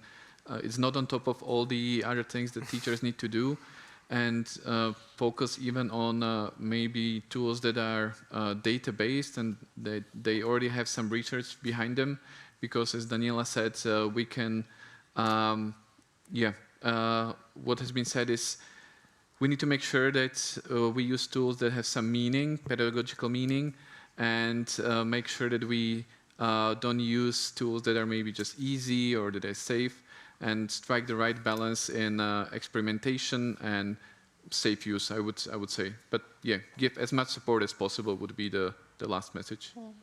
Thank you, and thank you all 4 of you for joining the discussion. Sorry for pushing a bit with the time, but well, yes, it's the end of this session, and I think Tommaso has some announcements. Yes. Indeed, thank you very much. And yes, you can hear me. Big applause for our panelists and moderator. And indeed, I have a few announcements. First of all, I'm referring to the attendees online. So now the streaming closed for the day because we are going to engage in hands-on workshops, apart from the coffee, which you can also attend, unfortunately. And we will see you back tomorrow morning at 9:30. And thank you very much for joining online as well from your houses and offices. Now, for what concerns the in-site participants, we are going to have a half an hour coffee break now. Then it's the time for the hands-on workshops. As you know, you find the session that you registered to on the back of your badge, and you will be actually assigned to one of the sessions already. And please do consider that for each of the sessions you will be on the second floor, so please disregard the slide. Instead, if you're in the session D, you will be here with me. And actually, to make it a bit more tangible, well, there's the list also over there, but if you are in the first sessions, the session A, you would follow Lydia, who is here in the first row, and also would be on the second floor. If you are in the second session, the session B, you would follow Antoine. Antoine, are you there? Do you want to wave? Well, you'll find him. He's already downstairs. And if you're in session C, you will follow Christina, also on the second floor. Only if you are in session D, you will stay here in the plenary. After the end of the breakout session, there will be another half an hour break, which will be served here. And then you will swap to the second session. Hope it's clear. Otherwise, we'll be there to help, of course. Since we will not be back in plenary, I have to also make a couple more announcements, and especially that the dinner will be served at the Casa de America. It will start at 7:30 with a reception and a cocktail, but to access the terrace where the cocktail will be served, you would need to keep the venue on your right if you're following one of the most popular navigation tools, and enter from the left. But again, our staff will be there, so we'll make sure nobody get lost. And I think for the announcement, that's about it. So please be mindful of the moderators and contributors of the sessions that will be run now relatively soon, and be on time for it to start at 3 p.m. sharp. Thank you very much. Okay.